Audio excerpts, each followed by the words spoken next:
উপস্থিত হওয়ার জন্য এবং একই সাথে ধন্যবাদ জানাচ্ছি পরবর্তীতে যারা এটা অনলাইন বা অন্যান্য মাধ্যমে যুক্ত হবেন।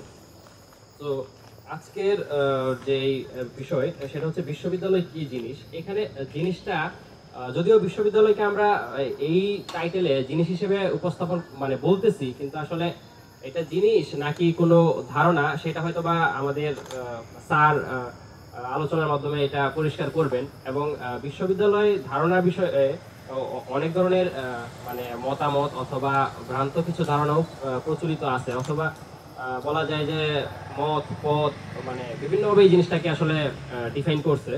তো এই নানা বিষয়গুলো আজকে এখানে আসবে। তবে তার আগে একটু বিষয়, যেহেতু এটা কুন্তশালার দ্বিতীয় প্রোগ্রাম, প্রথম একটা প্রোগ্রাম শুরু হয়েছিল, সেটা হচ্ছে কুন্তশালা কি এবং কেন। তো আপনারা হয়তো অনেকেই জানেন যে কুন্তশালা আসলে নামটা কোথা থেকে নেওয়া হয়েছে। কুন্তশালা মানে হচ্ছে কুন্ত শব্দ অর্থ হচ্ছে কি প্রশ্ন, এবং শালা মানে হচ্ছে স্থান। তো প্রশ্ন করার স্থান, এই ক্ষেত্রে দেখা যায় যে বিশেষ করে আমরা ধরি যে যুক্তিচর্চার স্থান হিসেবেই এই জায়গাটাকে আমরা চিহ্নিত করতে চাচ্ছি অথবা পরিচিত করতে চাচ্ছি। যাই হোক, তো আমি আমার কুন্তশালার পরিচয় কি সেটা নিয়ে হয়তো আপনারা পূর্ববর্তী যে আলোচনা আছে সেটা দেখতেই বুঝতে পারবেন। এই নিয়ে আর খুব দীর্ঘসূত্রিতা করবো না, এবং সরাসরি আজকের যে প্রোগ্রাম সেই প্রোগ্রামেই হচ্ছে চলে যাব। এবং আমি ডেকে নিব হচ্ছে গিয়া নিজার স্যারকে, ওনার বিশ্ববিদ্যালয় কি জিনিস সেই বিষয়ক আলোচনা বা যা ধারণা সেটা আমাদের সামনে তুলে ধরার জন্য আমি স্যারকে আমন্ত্রণ জানাচ্ছি। ধন্যবাদ অঞ্জন। আর যারা আজকে সন্ধ্যায় মানে এখানে উপস্থিত সবাইকেই মানে শুভেচ্ছা। মূলত যেটা হচ্ছে যে গত প্রোগ্রামের সাথে এই প্রোগ্রামের মানে একটা গুরুত্বপূর্ণ ফারাকের জায়গা হচ্ছে আজকে মশা কম, খানিকটা শীত পড়েছে। আমার ধারণা আরও যে প্রোগ্রামগুলো হবে তখন আরও শীত পড়বে, ফলে থাকে না যে মশার পরিমাণ আরও কমবে হয়তো বা। বাট এই সামগ্রিকভাবে দেখতে ভালোই লাগছে, সেটা হচ্ছে যে ওই যে মশাল টশাল থাকার কারণে সেটা। তো আজকে মানে কিছুক্ষণ আগে ওই যে মানে যে আজকের আলোচনার বিষয় হচ্ছে যে মূলত বিশ্ববিদ্যালয় কী জিনিস। মানে এখন এই কথাটাই তো এটা অনেক সময় মনে হইতে পারে এটা অবান্তর কথা, বিশ্ববিদ্যালয়ের মধ্যে থেকেই থাকে না যে বিশ্ববিদ্যালয় কী জিনিস প্রশ্ন করার কী দরকার আছে, আমরা তো বিশ্ববিদ্যালয়ের মধ্যেই আছি। কিন্তু মূল ঘটনা হচ্ছে যে বিশ্ববিদ্যালয়ের মধ্যে থাকলেও আসলে অনেক সময় যে বিশ্ববিদ্যালয়কে খুব একটা চিনা এবং খুঁজে পাওয়া যায় তা কিন্তু ঘটে না। অনেক সময় আমরা সংকটের মধ্যে পড়তে পারি আর কি। এবং ওই যে এই সংকটগুলো যে এবং যে বিশ্ববিদ্যালয় আসলে আমরা কিভাবে মানে যে চিহ্নিত করব, এই প্রশ্নগুলো খুবই ক্রুশাল এবং মনে করতে। যেমন আমি ওই প্রায় সময় একটা মানে যে ওই উদাহরণ ব্যবহার করি, সেটা হচ্ছে যে ওই যে অনেক লোক থাকে না যে বনে গিয়ে বন খুঁজে পায় না অথবা জঙ্গল খুঁজে পায় না, শুধু পায় গাছপালা। এবং হচ্ছে যে এই খানিকটা সেম অভিজ্ঞতা আমার হয়েছিল আমার ছোটো মেয়ের সময়। একবার ওই যে বলতেছিল সেটা হচ্ছে যে ওই কিসের তাকে ওই মানে যে ফরেস্টে নিয়ে যাওয়ার জন্য, যে সময় নিউজিল্যান্ডে ছিল। তো আমি তাদেরকে একদিন নিয়ে গেলাম, নিয়ে যাওয়ার পরে আমার 4.5 বছর মেয়ে আমাকে ওটা বলতেছে, this is not forest, you are such a liar. মানে আমাকে আমার মেয়ে বলতেছে, থাকে না বাবা হিসাবে কী ধরনের সংকটময় কথা, যে সেটা হচ্ছে যে বাবারে বলতেছে যে বাবা হচ্ছে লায়ার, তাকে আমি ফরেস্টে নিয়ে আসি না। তো আমি বললাম, এবং আমি এবং আমার বড় মেয়ে বলতেছে দিস ইজ ফরেস্ট, তো সেই তো বলছে নো দিস ইজ পার্ক। মানে হচ্ছে পার্কের সাথে তো ফরেস্ট বুঝতে পেরেছেন খুঁজে পাওয়াটা খুব কঠিন, কারণ পার্কের মধ্যে গাছ থাকে, ফরেস্টও গাছ থাকে, তাই না? পার্কের মধ্যে ঘাস থাকে, ফরেস্টও ঘাস থাকে, তাহলে এই দুইটার মধ্যে ফারাকটা কোথায় খুঁজে পাওয়া খুব কঠিন। এখন আমরা হয়তো বা এটা জানি, সেটা হচ্ছে যে পার্কের সাথে মানে জঙ্গলের ফারাকটা কোথায়। পার্ক হইতেছে অর্গানাইজড প্ল্যান্ড, জঙ্গল হইতেছে অর্গানিক, থাকে না সজাতভাবে যেটা বলা হয়। কিন্তু ঘটনা হচ্ছে কি জানেন, বিশ্ববিদ্যালয় ঠিক আমরা এইভাবে এইখানে এসে দাঁড়া হইলেই যে বিশ্ববিদ্যালয় কী জিনিস এটা অনেক সময় মানে যেমনি উপলব্ধি করতে পারি না। একই সাথে দীর্ঘকাল মানে যে বিশ্ববিদ্যালয় পড়ানোর পরেও যে খুব ভালো আমাদের ধারণা থাকে যে বিশ্ববিদ্যালয় কী, তা আমার কাছে মনে হয় না। এটা আমরা অনেকেই জানি আর কি। যে এবং কিছুদিন আগে আমরা ওই আপনারা হয়তো অনেকেই জানেন, সেটা হচ্ছে যে ওই ইউজিসি একটা পরিকল্পনা নিয়েছে বাংলাদেশের প্রায় 60টা বিশ্ববিদ্যালয়, পাবলিক এবং প্রাইভেট বিশ্ববিদ্যালয়গুলোর লেকচার এবং অ্যাসিস্ট্যান্ট প্রফেসরদেরকে মানে এক ধরনের ট্রেনিং দেওয়ার, মানে সামগ্রিক এক ধরনের ইউনিভার্সিটি সম্পর্কে, যেটা এর আগে আসলে খুবই শর্টকাট 2-1বার করার চেষ্টা করা হচ্ছে, সবাইকে না, এবং হচ্ছে যে বিস্তারিতভাবে কখনো করা হয় না। তো ওইটার ওই প্রথম দিনের প্রথম সেশনটাতেই বলা হয়েছিল কি যে আমাকে আলাপ করতে আর কি, এবং ওই দিনে আমি এবং ঢাকা ইউনিভার্সিটির প্রবিসি উনি আলাপ করছিলেন। তো আমি আলাপ করেছিলাম সামগ্রিক বিশ্ববিদ্যালয়ের কী জিনিস প্রথম সেশনে, পরে উনি বাংলাদেশের বিশ্ববিদ্যালয় নিয়ে আলাপ করলেন। তো ওইখানে যে সময় আলাপ করতে যে অদ্ভুতভাবে মানে আমি লক্ষ্য করলাম সেটা হচ্ছে যে এই কিছু লোক শিক্ষক আছেন যাদের কাছে দুর্দান্তভাবে পরিষ্কার বিশ্ববিদ্যালয় কী, বাট এমনও লোকজন আছেন যাদের কাছে কিন্তু খুবই পরিষ্কারভাবে যে পরিষ্কার আছে বিশ্ববিদ্যালয় কি তাও না। তার মানে হচ্ছে যে মানে এটা স্বাভাবিকভাবে আমরা দীর্ঘকাল এখানে পড়াশোনা করি অথবা এখানে পড়াই, এর মধ্যে দিয়ে যে বিশ্ববিদ্যালয় কী জিনিস যে থাকে না, এটা অনেক সময় আমরা নাও ধরতে পারি তার কতগুলো প্রেক্ষাপট আছে। এখন স্বাভাবিকভাবে যেটা আমরা জানি সেটা হচ্ছে যে বিশ্ববিদ্যালয় তো তার শব্দের ব্যবহার দেখলেই বোঝা যায়, তাই না? যেমন হচ্ছে যে আমরা কি শিক্ষা প্রতিষ্ঠানকে 3 ভাগে ভাগ করেছি। কী 3 ভাগ? সেটা হচ্ছে যে বিদ্যালয়, তাই না, প্রাথমিক বিদ্যালয়, তারপর হচ্ছে যে মানে কলেজকে আমরা বলতেছি মহাবিদ্যালয়, এবং ইউনিভার্সিটি আমরা বলি বিশ্ববিদ্যালয়। তার এইখান থেকে তো বুঝি যে মানে বিদ্যালয় হইতেছে কি প্রাথমিক বিদ্যালয়গুলো সবচেয়ে হচ্ছে প্রথম স্তর, মধ্যমবর্তী স্তর হচ্ছে যে মানে যে মহাবিদ্যালয়গুলো যেটাকে ইংরেজিতে কলেজ বলা হয়ে থাকে, এবং মানে যে কিসে বিশ্ববিদ্যালয় হচ্ছে যে মানে যে সব জ্ঞানের সর্বোচ্চ স্তর। কিন্তু ঘটনা যেটা হয় মানে এই জ্ঞান দিয়ে আসলে বিশ্ববিদ্যালয়কে অনেক সময় খুঁজে নাও পাইতে পারেন, এবং এইটা কিছু সংকটও তৈরি হয়। যেমন মনে করুন আমি প্রায় সময় এই গল্পটা বলি, সেটা হচ্ছে যে আমি জানি না এখন এই ঘটনাটা আছে কিনা না, এখানেটা কয়েক বছর আগে প্রায় 10-12 বছর আগে আমার মনে আছে এদিকে আসার পথে ওই জাহাঙ্গীরনগরে আসার পথে সাভারে একটা স্কুল ছিল, মানে সম্ভবত আমার স্কুল একটা সাইনবোর্ডে দেখলাম কি জানেন, এখানের মধ্যে লেখা আছে সেটা হচ্ছে কিডস ইউনিভার্সিটি স্কুল। এখন আমি প্রায় সময় ভাবেছি বুঝতে যে জানা আছে সেটা তো ইউনিভার্সিটি না কি স্কুল, তবে আমি নিশ্চিত আপনার যদি ChatGPT-তে জিজ্ঞাসা করেন সেইটারে হয়তো ইউনিভার্সিটিও বলতে পারে বা স্কুলও বলতে পারে, বোঝা খুব কঠিন। কিন্তু একটা জিনিস থাকে না, এর আগে আমরা কী বললাম সেটা হচ্ছে এক ধরনের কী ক্যাটাগরি হিসাবে দেখলাম, প্রাথমিক বিদ্যালয়, তারপরে হচ্ছে মহাবিদ্যালয় এবং বিশ্ববিদ্যালয়, বিভিন্ন স্তর। কিন্তু আমরা যে সময় মানে এইখানে দেখতেছি এখানে কিডস ইউনিভার্সিটি স্কুল, ইউনিভার্সিটি শব্দটা কিন্তু এখন আর ক্যাটাগরি হিসাবে নাই, এটা ইটসেলফ একটা নামপদ হিসেবে এসে হাজির হয়েছে, তাই না? এখন আপনি বলতে পারেন যে মানে এটা তো বাংলাদেশে বুঝতেছেন কোনো এক সাভারের কোনো এক প্রিন্সিপালের দেয়া নাম, মানে যে কিন্তু এই ঘটনাটা বুঝতেছেন বাইরেও ঘটে। যেমন হচ্ছে যে খুব বিখ্যাত এক ইউনিভার্সিটি আছে না, ইউনিভার্সিটি কলেজ লন্ডন, এটা শুধু বুঝতেছেন কলেজও এবং ইউনিভার্সিটি দুইটাই একই সাথে, এবং এটা খুব বিখ্যাত ইউনিভার্সিটি। এখন আপনি কি বলবেন যে যেখান থেকে ইংরেজি ভাষার উদ্ভব হচ্ছে, মানে যে এবং যেই লোকরা বুঝতে পারছেন যে ইংরেজি ভাষায় কথা বলে তারাও বুঝতে পেরেছেন পরস্পর বিরোধী দুই কনসেপ্ট একসাথে মিলিয়ে দিচ্ছে, অনেকটা কিসের মতো, খেচরের মতো, তাই না? গাদা এবং গুড়া দুইটা একসাথে মিলাইলে খেচর হয় না? এটা কি মানে এরকম কি নতুন কোনো ধরনের বুঝতে পারছেন শিক্ষা প্রতিষ্ঠান কিনা নাই প্রশ্ন আমাদের মনে জাগতেই পারে।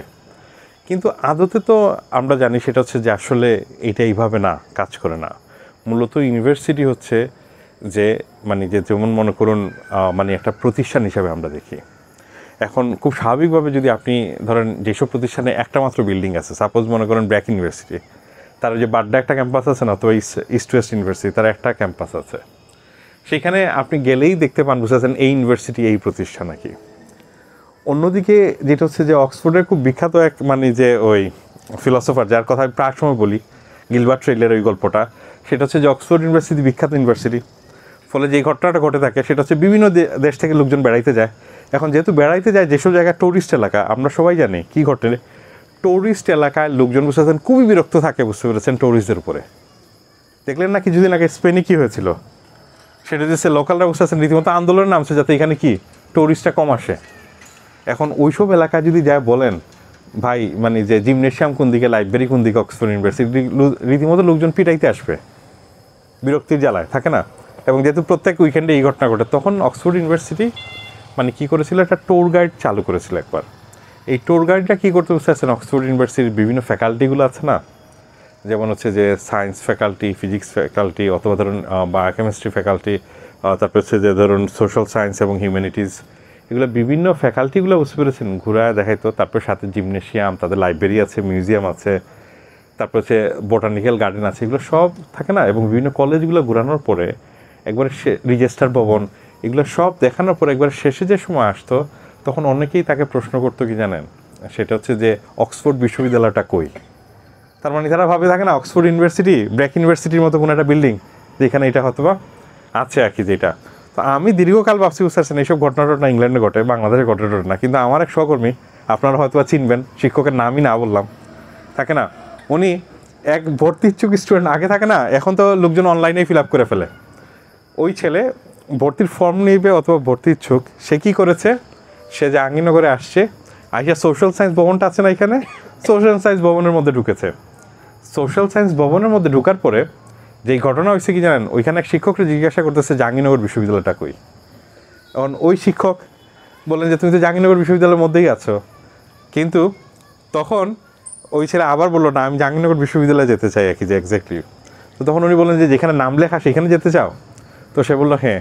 উনি যে কাজটা করলেন সরাসরি ডেডিকেটটাই দেখা দিয়েছেন, এবং হচ্ছে যে এটা হয়তো শিক্ষক মজা নিয়েছেন, কিন্তু ঘটনা হচ্ছে কি জানেন, এটা আসলেই কিন্তু বুঝতেছেন জঙ্গল যেরকম থাকে না, আপনি জঙ্গলে গেলে জঙ্গল পাবেন না, বিশ্ববিদ্যালয়ে গেলে কখনোই বিশ্ববিদ্যালয় পাবেন না। তার কারণ হচ্ছে কি, বিশ্ববিদ্যালয় হচ্ছে একটা কনসেপ্ট। তার মানে হচ্ছে যে এই স্থাপনাগুলো সবই আছে বুঝছেন, কিন্তু আপনিও নাই আমিও নাই, তখন কি এটা বিশ্ববিদ্যালয় থাকবে? একদমই বিশ্ববিদ্যালয় থাকবে না। তার মানে হচ্ছে এইখানে খুবই ক্রুশাল এবং গুরুত্বপূর্ণ হচ্ছে যে এই অ্যাঙ্গেল থেকে দেখলে। কিন্তু আরেকটা প্রশ্ন আছে, সেটা হচ্ছে যে ঢাকা বিশ্ববিদ্যালয়ে তো সব কিছুই আছে, যা কিছুর কথা বললাম আমরা অক্সফোর্ডে, শুধু মিউজিয়াম ছাড়া, যে এরকম ঢাকা কলেজেও আছে। তাহলে একটা কেন বিশ্ববিদ্যালয় এবং আরেকটা না? এটা খুবই ইম্পর্ট্যান্ট প্রশ্ন না, এবং খুব গুরুত্বপূর্ণ প্রশ্ন। এবং এই বিষয়টা নিয়ে কিন্তু আজকালকে ব্যাপকভাবে আলোচনা হয় এবং অন্যান্য বিষয়গুলো এটার সাথে জড়িত হয়েছে।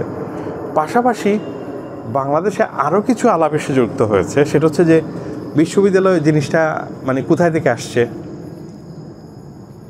2 নম্বর যেটা হচ্ছে যে ওই আপনি প্রায় সময় দেখবেন, সেটা হচ্ছে যে আমাদের এখানকার এক বুদ্ধিজীবী, নাম না বলি, উনি মাকদেসি নামে এক ভদ্রলোকের উচ্চারছেন বইকে মানে যে উল্লেখ করে উনি বলেন সেটা হচ্ছে যে আমাদের বিশ্ববিদ্যালয়গুলো ইউরোপে মূলত আসছে হচ্ছে যে মাদ্রাসা সিস্টেম থেকে।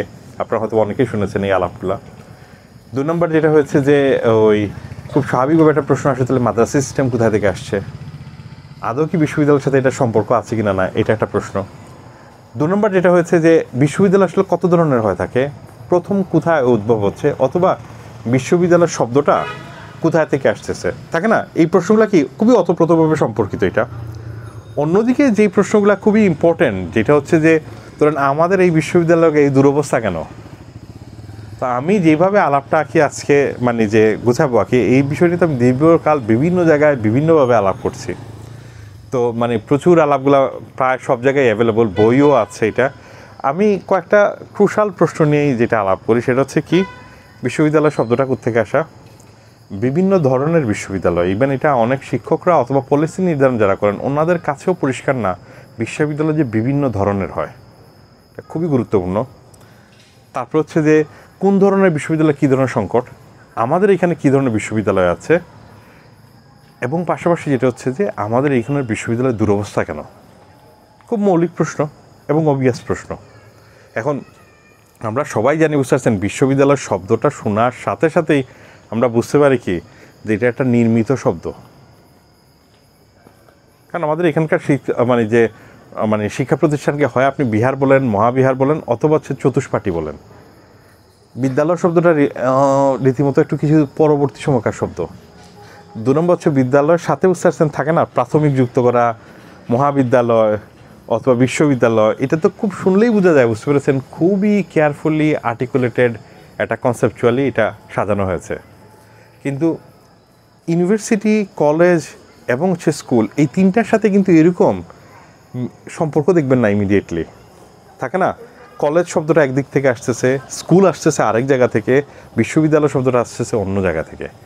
ফলে আমরা যেভাবে বাংলা ভাষা, এটা কখনোই বোঝা যাবে না, বুঝতে পারছেন, অ্যানালাইসিস করার মধ্যে দিয়ে বিশ্ববিদ্যালয় শব্দটা কোথা থেকে আসতেছে।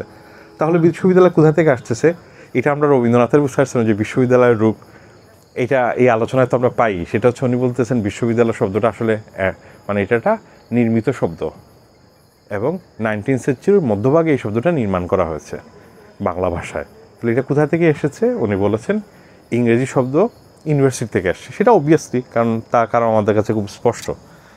কিন্তু খুব স্বাভাবিকভাবে ইংরেজি শব্দ যে ইউনিভার্সিটি আছে সেইটা আসলে কোথা থেকে আসছে, এটা একটা ইম্পর্ট্যান্ট প্রশ্ন না? এবং আমরা জানি সেটা হচ্ছে যে আর্লি যে বিশ্ববিদ্যালয় মানে ইউনিভার্সিটিগুলো কোথায় ইমার্জ করছে, মানে সেটা হচ্ছে যে ইটালিতে। খুব অবভিয়াসলি বুঝতে যে আমরা অনুমান করতে পারি যে বিশ্ববিদ্যালয় শব্দটা, ইউনিভার্সিটি শব্দটা আসছে মানে যে ইটালিয়ান ল্যাটিন ভাষা থেকে, এবং সেই শব্দটা হচ্ছে ইউনিভার্সিটা। এবং এই ইউনিভার্সিটা শব্দটা ইমার্জ করছে কী হিসাবে? এটা মূলত ইমার্জ করছে বুঝতে পারছেন একটা বিশেষ কনসেপচুয়াল মানে জায়গা থেকে। সেটা হচ্ছে আমরা সবাই জানি মধ্যযুগে যে সময় মানে রোমে প্রচুর লোকরা যেত বিভিন্ন দেশ থেকে, মূলত কী শিখতে? সেটা হচ্ছে যে রোমান আইন এবং হচ্ছে ধর্মতত্ত্ব। ধর্মতত্ত্বের কেন্দ্র হচ্ছে রোম এবং ইটালি, আইনেরও কেন্দ্র কিন্তু হচ্ছে কি ওইখানে, কারণ সে রোমান আইনগুলো, রোম যেহেতু থাকে না এম্পায়ার বিস্তার করেছিল পুরা ইউরোপ জুড়ে, ফলে তার আইনি ব্যবস্থা, প্রশাসনিক সিস্টেম এখনও ওই সময় ব্যবহার করা হতো মধ্যযুগে। এখন এরা যেহেতু বুঝতে পেরেছেন আইন এবং হচ্ছে যে ধর্মশিক্ষার জন্য রোমে যেত, খুব স্বাভাবিকভাবে যেটা হয়েছে বুঝতে পারছেন যে বিভিন্ন দেশ থেকে যেত, যেমন হচ্ছে আইরিশরা যেত, ইংলিশরা যেত, স্কটিশ যেত, তারপর হচ্ছে নর্ডিকরা যেত, জার্মানরা যেত, এরকম বিভিন্ন এলাকা থেকে লোকজন আসলে ওইখানে যে হাজির হতো আর কি। যে এখন এই যে বিভিন্ন জায়গা থেকে হাজির হয়, আমরা আজকালকে দেখবেন বুঝতে পারছেন যদি ইংল্যান্ডে যান আপনি শুনেন না প্রায় সময় যে এই লন্ডনে গেলেই লোকজন খুবই বুঝতে পারছেন মানে মুগ্ধ এবং বিস্মিত হয়। সেটা হচ্ছে ইস্ট লন্ডনে নামার সাথে সাথে ট্রেন স্টেশনের মধ্যে বাংলা লেখা, তারপরে রাস্তার মধ্যে থাকে না ব্রিক লেনের মধ্যে নামলাল লেখা থাকে, আমরা খুবই থাকে না আপন আপন বোধ করি। এবং ওইখানে গেলেই বুঝতে পারছেন ইংলিশ ভাষা থেকে আপনি দেখবেন প্রায় সময় মানে সিলেটি ভাষায় বেশি শোনা যায়, এবং মাঝে মাঝে বাংলা ভাষাও শুনবে নাকি যে এটার পাশাপাশি। এখন এটা আমাদেরকে কি মনে করে কি জানেন, যে খুবই কাছের আপন জায়গা। এবং এটা তার কারণ হইতেছে কি, এইখানে লিটারালি যে সেটা হচ্ছে যে ব্রিটিশ যে মানে শিপগুলোতে যারা বাংলাদেশিরা কাজ করতো, বিশেষত মানে সিলেটি এবং বরিশালী এবং নোয়াখালীর লোকরে, এদেরকে বুঝতেছেন চাকরির মানে শর্ত ছিল কি জানেন, যে সময় চাকরি শেষ হয়ে যাবে তখন তাদেরকে দেশে ফেরত আসার রিটার্ন টিকিট দিবে। কিন্তু ওই কোম্পানিগুলো সব ব্যাংক্রাফ্ট হয়েছিল। ব্যাংক্রাফ্ট হওয়ার ফলে এই পরিমাণ টাকা নাই বুঝতেছেন এদেরকে ফেরত পাঠানোর জন্য। তখন এরা কী করছে, ওই সময়কার লন্ডনের সবচেয়ে মানে বাজে জায়গা, জঘন্য জায়গা, সেটা হচ্ছে ইস্ট লন্ডন, ওইখানে এদেরকে লিটারালি ডাম্প করছে। তার পাশের এলাকা হচ্ছে জুরাও এরকম ডাম্প ছিল। এবং সেটা লন্ডনের সবচেয়ে পশ এলাকা কোথায় মনে রাখবেন কি, ঠিক উল্টা পাশটা, ইস্ট লন্ডনের উল্টা পাশে এটা হচ্ছে নর্থ লন্ডন। নর্থ লন্ডন বুঝতে পেরেছেন মানে যে, অথবা ওয়েস্ট লন্ডন হচ্ছে বুঝতেছেন মোর পশ এলাকা, দেন হইতেছে যে ইস্ট লন্ডন থেকে। ইস্ট লন্ডন একদম নাকি যে থাকে না রিলেটিভলি হচ্ছে যে কিসে, বাট এখন তো লন্ডন সিটির খুব গুরুত্বপূর্ণ অংশ হয়ে উঠেছে ইস্ট লন্ডন।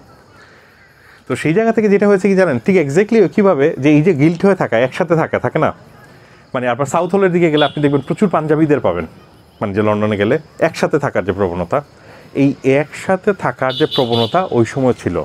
এবং যেহেতু তারা একসাথে থাকতো শুধু এই কারণে না, সেটা হচ্ছে যে নিজেদের পরিচিত।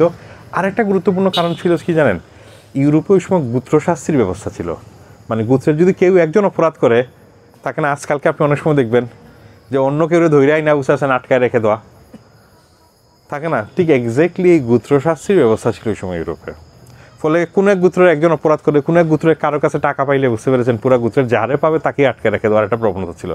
ফলে যে সময় আপনি খেয়াল করবেন এই ধরনের বুঝতে পেরেছেন মানে দঙ্গল অথবা মানে মব যে সময় বাড়ে, মানুষ সবসময় বুঝতে পারছেন দুইটা জিনিসের উপরে রিলাই হয়, একজনে গিল্ট ফর্ম করে অথবা হচ্ছে সরকারের উপরে বেশি ডিপেন্ডেন্ট হয়। ওই সময় তো সরকার দুর্বল ছিল, তাহলে লাস্টলি কী হবে, সে গিল্ট ফর্ম করবে।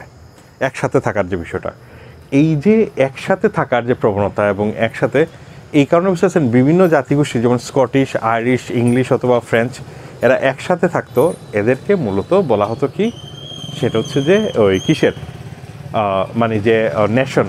এবং এইটা কিন্তু 10th সেঞ্চুরি এবং 8th সেঞ্চুরি লেটের দিকে বুঝতেছেন আমরা প্রথম মানে যে এই নেশন শব্দটা প্রথম পাই।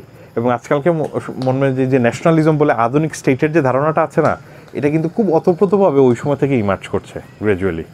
এবং ন্যাশনের সাথে ওইখানে কিন্তু বুঝতে পারছেন এথনিসিটির একটা সম্পর্ক আছে, যেটা আমাদের এখানে ন্যাশনের অন্যভাবে বিভিন্নভাবে আমরা হয়তো পরবর্তী সময় কনসেপচুয়ালাইজ করছি। তো যেহেতু এরা একসাথে থাকতো বিভিন্ন নেশন, এবং হচ্ছে বলোনিয়া কী করলে বুঝতে পেরেছেন যে যেহেতু স্টুডেন্টরা কী করতো, শিক্ষকদের আন্ডারে যে এই ক্লাস করতো, এবং এই ক্লাস করার মধ্যে দিয়ে তারা জানতেও বুঝতে পেরেছেন মানে যে ওই আইন এবং হচ্ছে কিসের মানে যে ধর্মতত্ত্ব মূলত চাকরি বাকরি করার জন্যই। তখন যে ঘটনাটা ঘটলো কি জানেন, তারা তো শিক্ষকদের এনে অথবা শিক্ষকদের বাসায় টিউশনি নিত, এবং হচ্ছে যে ক্যাথিড্রালের আন্ডারে তাদেরকে পরীক্ষা দিতে হতো। তখন ওই বিভিন্ন বুঝতে পেরেছেন জাতির ছাত্ররা একসাথে মিলিত হয়ে বুঝতে পেরেছেন একটা প্রতিষ্ঠান গড়ে তোলে। ওইটা হচ্ছে বলোনিয়ার ইউনিভার্সিটি। এই বলোনিয়ার ইউনিভার্সিটি আছে না, তার মানে ইউনিভার্সিটি হচ্ছে কি জানেন, ইউনিভার্সিটাস, বলোনিয়া ইউনিভার্সিটাস, সেটা হচ্ছে বিভিন্ন নেশনের কি জানেন যৌথ অথবা সমন্বয়। তার মানে হচ্ছে এটা নেশন বিশ্ববিদ্যালয়, মানে ইউনিভার্সাল নলেজ অর্থে আমরা যে অর্থে বলে থাকি না, সেই অর্থে বুঝতে পেরেছেন একদমই বলা হয় নাই। মূলত এটা যে অর্থে বলা হয়েছে সেটা হচ্ছে কি, বিভিন্ন জাতিগোষ্ঠীর যে লোকজন আছে না, মানে যে নেশন একসাথে যে সময় যৌথভাবে কী হয়েছে বুঝাই যাচ্ছে যে মানে এখন থাকে না এক ধরনের আধ্যাত্মিক ভাব আসতেছে ক্রমাগত, মানে ফলে ওই যে বিশ্ববিদ্যালয়ে থাকে না, আমরা কনসেপচুয়াল ক্লিয়ারিটির জন্য এই ধোঁয়ার খুব একটা মানে যে উপযুক্ত সময় ছিল না এখন, বাট তারপরে খারাপ না, ভালোই লাগতেছে। ও হ্যাঁ, যেখানে ছিলাম ওই যে কিসের তো এরপরে কি যেন ওই হ্যাঁ ওই মানে পুরো পরিবেশই আমাকে থাকে না, খানিকটা অন্যদিকে ডিরেল করছে। ও যেটা হইতেছে কোথায় যেন ছিলাম, ইউনিভার্সিটি থাকে না। ফলে এইটার একটা মজার বিষয় জানেন, প্রথম যে বিশ্ববিদ্যালয় প্রতিষ্ঠা করা হচ্ছে, আমি প্রায় সময় বলতেছিলাম এটার, আমি বলি কি জানেন, শিক্ষার্থীদের বিশ্ববিদ্যালয়। কেন জানেন? কারণ শিক্ষার্থীরাই এইটার রিক্টার ছিল। রিক্টার হচ্ছে আজকালকে উপাচার্য যেটা বলি আমরা না, যে পদটা অথবা আচার্য, ওই পদটা আসলে মূলত কে ছিলেন? শিক্ষার্থীরা ছিলেন। ডিনরাও শিক্ষার্থী, ফ্যাকাল্টির প্রধানও শিক্ষার্থী। শিক্ষকরা ওই সময় কী করতেন? এখানে এসে শুধু টিউশনই দিতেন, পরিষ্কার পরীক্ষা নিতেন এবং খাতা দেখতেন।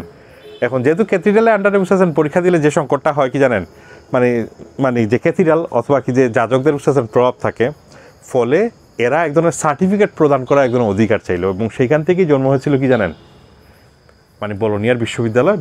তার মানে সে বিশ্ববিদ্যালয়, ইউনিভার্সিটা শব্দটা আসলে বুঝতেছেন বিভিন্ন নেশন যৌথভাবে যৌথ হয়েছে এই অর্থে, ইউনিভার্সাল নলেজ অর্থে কিন্তু প্রথমে আবির্ভাব হয় নাই। আজকালকে প্রায় সময় শুনবেন না ইউনিভার্সাল নলেজ দেওয়ার বিষয় অথবা বৈশ্বিক জ্ঞান, এটা একদমই এই অর্থে আসলে ইমার্জ করে নাই। এই অর্থটা অনেক বেশি লেটার, মানে এক ধরনের মডার্নিস্ট ইন্টারপ্রিটেশন অফ ইট। অন্যদিকে যেটা হয়েছে, যেখানে ছিলাম সেটা হচ্ছে যে কিসের বিষয়ে, যে মানে প্যারিসে মানে হচ্ছে যে শিক্ষকরা একটা বিশ্ববিদ্যালয় প্রতিষ্ঠা করেন। সেই প্যারিসের শিক্ষকরা কীভাবে করেন সেটা হচ্ছে প্যারিসের যে ওই একই এক্স্যাক্টলি প্রফেসরদের বাসায় টিউশনি দেওয়া হতো, এবং হচ্ছে জাতীয় বিশ্ববিদ্যালয়ে যেরকম পরীক্ষা দেওয়া হয় না, অথবা আজকালকে দেখবেন দেশে অ লেভেল যারা পরীক্ষা দেয়, এরা দেখবেন 9 10 ওঠার পরে আর স্কুলেই যায়ই না। এরা ওই যে শিক্ষকের থাকে না বাসায় অথবা কোচিংয়ে টিউশন নিয়ে তারপরে সরাসরি পরীক্ষা দিয়ে দেয়, অনেকটা জাতীয় ইউনিভার্সিটির মডেলের স্টাইলে। ঠিক এক্স্যাক্টলি একইভাবে নটরডেম ক্যাথিড্রাল কী করতো, পরীক্ষা নিত এবং বিভিন্ন প্রফেসররা তাদের বাসায় আসলে এদেরকে পড়াতেন। এখন যে সাবজেক্ট প্রায় সেম, যেটা আমরা বলছিলাম আইন এবং ধর্মতত্ত্ব, পরীক্ষা দেওয়ার সময় যেটা হতো কি জানেন, ক্যাথিড্রালে তাদের নিজেদের মতো সিলেবাস সেট করতো, পরীক্ষা সেট করতো। পাশাপাশি হইতেছে কোনো প্রফেসররা যদি মনে করেন অপছন্দ হয় ক্যাথিড্রালের, তাহলে তার ছাত্রদের কি হইতে পারে সেটা তো আপনাদের বুঝতে পারার কথা, থাকে না? আপনাদের নিশ্চয়ই এই অভিজ্ঞতা জাহাঙ্গীরনগরে হয়েছে। মানে আপনি কোনো এক শিক্ষকের কাছাকাছি, তাহলে ওই শিক্ষকের সাথে যদি শত্রুতা থাকে এই শিক্ষকের, তাহলে কী অবস্থা হয়। ইভেন তো এটা একটা কাঠামোর মধ্যে, আর ওইখানে বুঝেন যে ক্যাথিড্রালের তো সর্বময় ক্ষমতা। ফলে এই ক্ষমতার হাত থেকে এই শিক্ষকরা বাঁচার জন্য কী করলেন, যৌথভাবে একটা গিল্ড তৈরি করলেন। এই গিল্ডটার নামই হচ্ছিল প্যারিস বিশ্ববিদ্যালয়। ঘটনাচক্রে আমার ওই প্যারিস বিশ্ববিদ্যালয়ের সবচেয়ে পুরাতন যে বিল্ডিং, ওইখানে যাওয়ার একটা সুযোগ হয়েছিল আর কি। এবং ক্যাথিড্রাল যেটা নটরডেম ক্যাথিড্রাল, এটা এখনও আছে, আপনারা দেখতে পাবেন নাকি, যে খুব বিখ্যাত, এবং তারাই আসলে মূলত পরীক্ষা নিত আর কি।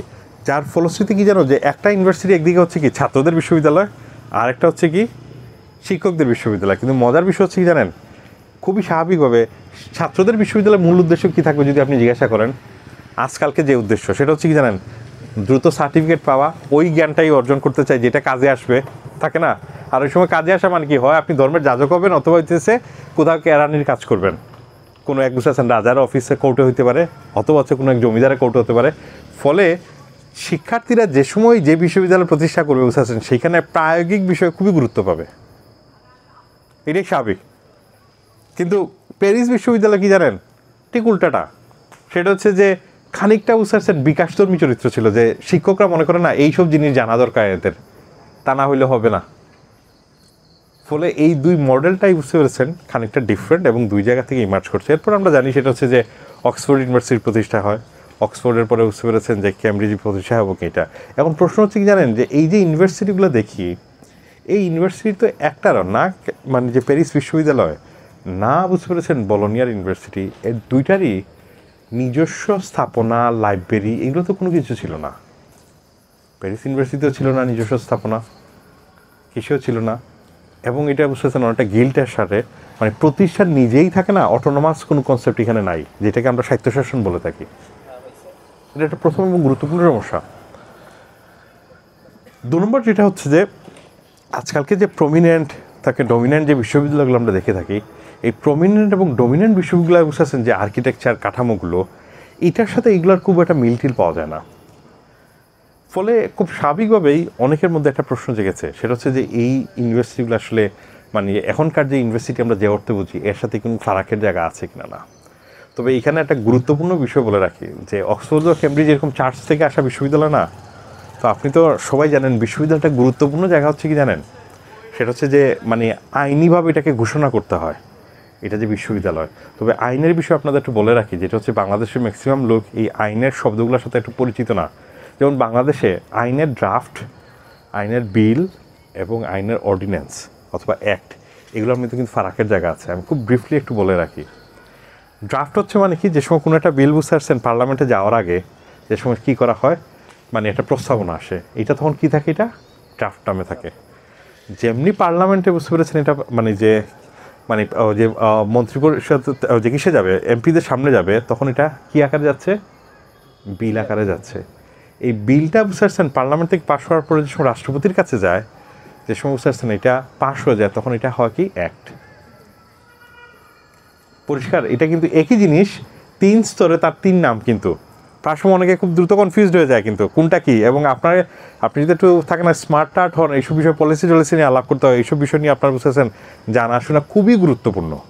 কারণ সে কোন শব্দের কোন বিষয় বোঝায়, কী বোঝায়, এটা মানে এটা অনেকে দেখা যায় না, মানে কোনো কিছু পাস হয়ে গেছে, এটার কী বলতেছে, এখনও বিল বলতেছে। এখন যে সময় পার্লামেন্ট চলে না, তখন যদি থাকে না যে কোনো একটা বুঝতে পারছেন যে ইমার্জেন্সি আপনার মানে যে কিছু পাস করা দরকার, এটারে বলা হয় অর্ডিন্যান্স। ইমার্জেন্সি পাস করা দরকার, অর্ডিন্যান্স হইলে এরপরে বুঝতেছেন পার্লামেন্টে এটা আবার উঠে, এটা বিল আকারে এরপর হচ্ছে পাস হয়ে অ্যাক্ট হয়ে যায়। পরিষ্কার আপনাদের কাছে? এখন ঘটনা হচ্ছে বুঝতে পেরে যে যেটা হচ্ছে যে বলোনিয়ার যে সময় বিশ্ববিদ্যালয় করা হচ্ছে, তখন অবভিয়াসলি কী দরকার জানেন, সেটা হচ্ছে এদের আইনি একটা প্রোটেকশন। এবং মানে যে এটার বলা হয় কনস্টিটিউশন হেভিটা নামে বুঝতে পেরেছেন বারবারোসা, মানে সেকেন্ড বারবারোসা, উনি একটা আইনিভাবে বুঝতে পারছেন একটা প্রোটেকশন দিলেন, যারা বিশ্ববিদ্যালয়ে পড়তে আসবে অথবা পড়াশোনা করবে, তারা আসলে বুঝতে পেরেছেন সাধারণ যে বিচার আছে না, গুত্রশাস্তি, এর আওতাভুক্ত পড়বে না। ইভেন ওই দেশের সাথে যদি যুদ্ধ বিগ্রহ চলতে থাকে, তখনও এদেরকে কোনোভাবে অ্যারেস্ট করা যাবে না। খুবই ক্রুশাল কিন্তু, আপনি খেয়াল করেন। তার মানে সে বিশ্ববিদ্যালয় বুঝতে পেরেছেন যে ইভেন পরবর্তী সময় যে চার্চ থেকে যে বিশ্ববিদ্যালয়গুলো ইমার্জ করছে, যেটা হচ্ছে অক্সফোর্ড বা ক্যামব্রিজ সহ অন্যান্য, এগুলো সবগুলোই আপনি খেয়াল করবেন কি জানেন, এইগুলো হচ্ছে কি জানেন, বলা হয় যে এগুলোতে আপনি যখন ঢুকে যাওয়া মানে আপনাকে অ্যাসাইলাম দেওয়া হচ্ছে। অ্যাসাইলাম মানে কি, আশ্রয়। বিশ্ববিদ্যালয় কিন্তু তার গোড়ার জায়গা থেকে একটা আশ্রয়স্থল। কিসের আশ্রয়স্থল? যারা বুঝতেছেন ভিন্ন মতাবলম্বী, যারা হয়তো রাষ্ট্রের বুঝতেছেন পক্ষেও না থাকতে পারে, বিপক্ষে থাকতে পারে, বিভিন্ন মতের বুঝতেছেন একদম আশ্রয়স্থল। এবং আপনি শুনলে অবাক হবেন কি জানেন, চার্চে দেখবেন বুঝতেছেন, চার্চ কেন্দ্রিক যে বিশ্ববিদ্যালয়গুলো আছে, এরকম একটা বড় দেখছেন যে তালা মারার জন্য বুঝতেছেন, তালা আমরা ঝুলাই না, এরকম আংটা থাকে না গোল, বুঝছেন, বড় আংটা থাকে। বলতে পারেন এই বড় আংটা কেন, আমরা তো নর্মাল ভাবি এটা জোরে জোরে বেল দেওয়ার জন্য, দরজায় এসে আছে, কেউ বাইরে আসে না। আমরা আগে মনে আছে না প্রাচীন বাড়িগুলোতে এরকম বাড়ি দিয়ে আমরা বাড়ি দিতাম এটা দিয়ে, ঢং ঢং ঢং ঢং করে, যে কেউ বাইরে আসছে, যে সময় অ্যালার্ম ছিল না। কিন্তু মজার বিষয় কি জানেন, এই আংটার একটা বিশেষ ব্যবহারও আছে আরেকটা, সেটা হচ্ছে রাষ্ট্রীয় কোনো বাহিনী ধরেন বুঝতে পেরেছেন আপনাকে অ্যারেস্ট করে ফেলতে যাচ্ছে, ধরে ফেলতে যাইতেছে, আপনি যদি এখন সব গেট বন্ধ থাকে, ইউনিভার্সিটিগুলোর বুঝতে পারছেন আগে দেখবেন বই বন্ধ থাকে, চার্চের গেট বন্ধ থাকে, এখন আপনি যদি ভিতরে ঢুকতে চান বুঝছেন, সাথে সাথে কি ঢুকতে পারবেন না। কিন্তু আইন কি করা হয়েছে জানেন, আপনি যদি এই আংটাকে ধরে ফেলেন, তাহলে রাষ্ট্রীয় আইন আর আপনার উপরে বলবৎ নাই। তার মানে এই আংটার একটা ঐতিহাসিক প্রেক্ষাপট আছে। তার মানে হচ্ছে যে আপনার ভিতরে ঢুকতে হবে তা না, আংটা ধরার সাথে সাথেই আপনার উপরে আর রাষ্ট্রীয় আইন কিনা বলবৎ না। এখন ঘটনা হচ্ছে কি জানেন, যে এই যে রাষ্ট্রীয় আইন বলবৎ না এবং এইটা, এখন একটা বিষয় যেটা খুব স্বাভাবিকভাবে মানে যে এটা আমরা এই ধরনের ইউনিভার্সিটিগুলো কখন ইমার্জ করতে দেখি, বলোনিয়া হচ্ছে বুঝতেছেন 10ম শতকের দিকে, এরপর হইতেছে প্যারিস বিশ্ববিদ্যালয় দেখি, এরপর 12শ শতকের দিকে বুঝতে পারছেন অক্সফোর্ড কেমব্রিজ সহ অন্যান্য বিশ্ববিদ্যালয়গুলো আমরা দেখছি। কিন্তু পাশাপাশি আরেকটা ইন্টারেস্টিং যে বিষয়টা সেটা হচ্ছে মানে 60-এর দশকের যদি আপনি খুব বিখ্যাত এক মানে চিন্তক এডওয়ার্ড সাইদ, তার যে ওরিয়েন্টালিজম বইটা আছে না, ওই বইয়ে উনি মেনশন করছিলেন কি জানেন, যে সেটা হচ্ছে যে ইউরোপে যে বিশ্ববিদ্যালয়গুলো আসছে এইগুলো মূলত মানে যে মাদ্রাসা থেকে আসা। এবং সেখানে উনি একটা বই উল্লেখ করেন মানে যে অরিজিনস অফ মানে ইসলামিক মাদ্রাসা মানে ইসলামিক কলেজ নামে, সেটা হচ্ছে যে মাকদিসির একটা বই আর কি, যে এই বইটাতে এই আলাপগুলো আছে আর কি। তো এই যে বইটা বুঝতে পারছেন, এইটা আমাদের এখানকার মানে যে গত 2-1 বছর ধরে খুবই বেশ আলোচিত বই। সেটা হইতেছে যে মানে মূলত এখানকার মূলধারার কিছু বুদ্ধিজীবীরা মূলত এইটাকে রেফার করে যে ওই মাদ্রাসা সিস্টেম থেকে আসলে ইমার্জ করেছে ওই যে কিসের সিস্টেমটা, যে ওই ইউনিভার্সিটিগুলো মানে যে বলোনিয়ার এবং প্যারিস এগুলো আসছে। কিন্তু সমস্যা হচ্ছে কি জানেন, প্রথম সমস্যা হচ্ছে যে আমরা সবাই জানি সেটা হচ্ছে যে মানে মূলত যেই দিকে মাকদিসি আলোকপাত করার চেষ্টা করছিলেন যে কোথায় থেকে এটা আসছে, উনি বলতেছেন কি জানেন, মরক্কো, তিউনিসিয়া এবং ইজিপ্টের মাদ্রাসাগুলো থেকে।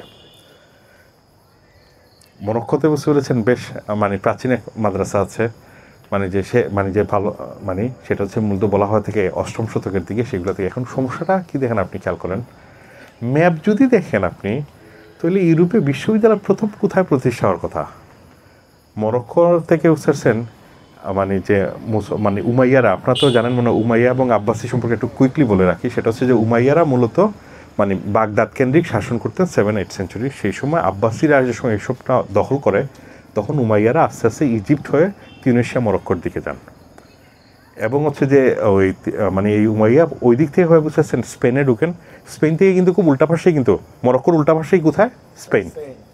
স্পেনে ঢোকার কারণে ওই স্পেনে বুঝতেছেন আল-আন্দালুস মানে যেটা গ্রানাডা হচ্ছে ক্যাপিটাল, এবং আল-আন্দালুস এইখানে। এখন ঘটনা হচ্ছে কি জানেন, তৈলে মাদ্রাসা সিস্টেম থেকে যদি এসে থাকে মানে যে বিশ্ববিদ্যালয়, তাহলে প্রথম ইউরোপের বিশ্ববিদ্যালয় কই হওয়ার কথা, স্পেনে।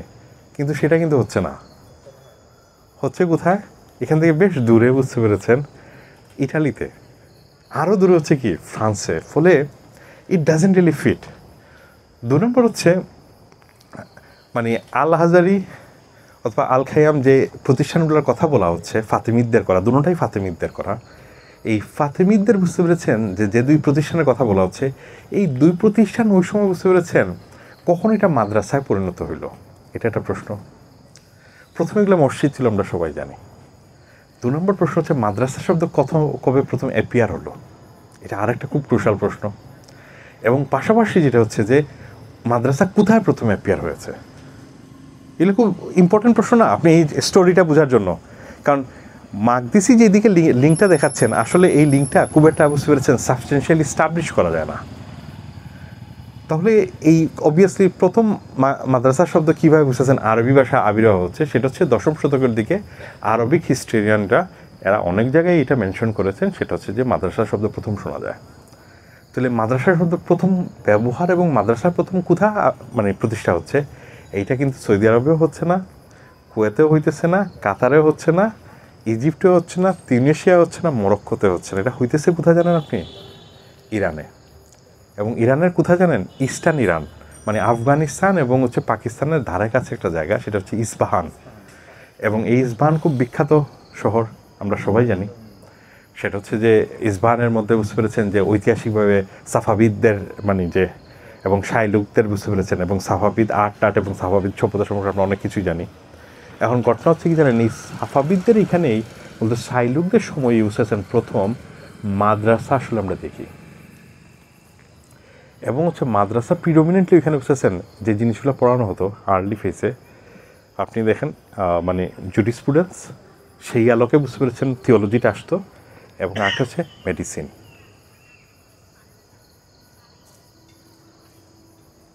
এখন এই যে মেডিসিন পড়ানো এবং হচ্ছে যে কিসের পড়ানো, এবং হচ্ছে আপনি দেখবেন কি জানেন, আর্লি যত মাদ্রাসাগুলো আমরা পাই আর কি, সব হচ্ছে বুঝতে পেরেছেন সেন্ট্রাল এশিয়াতে।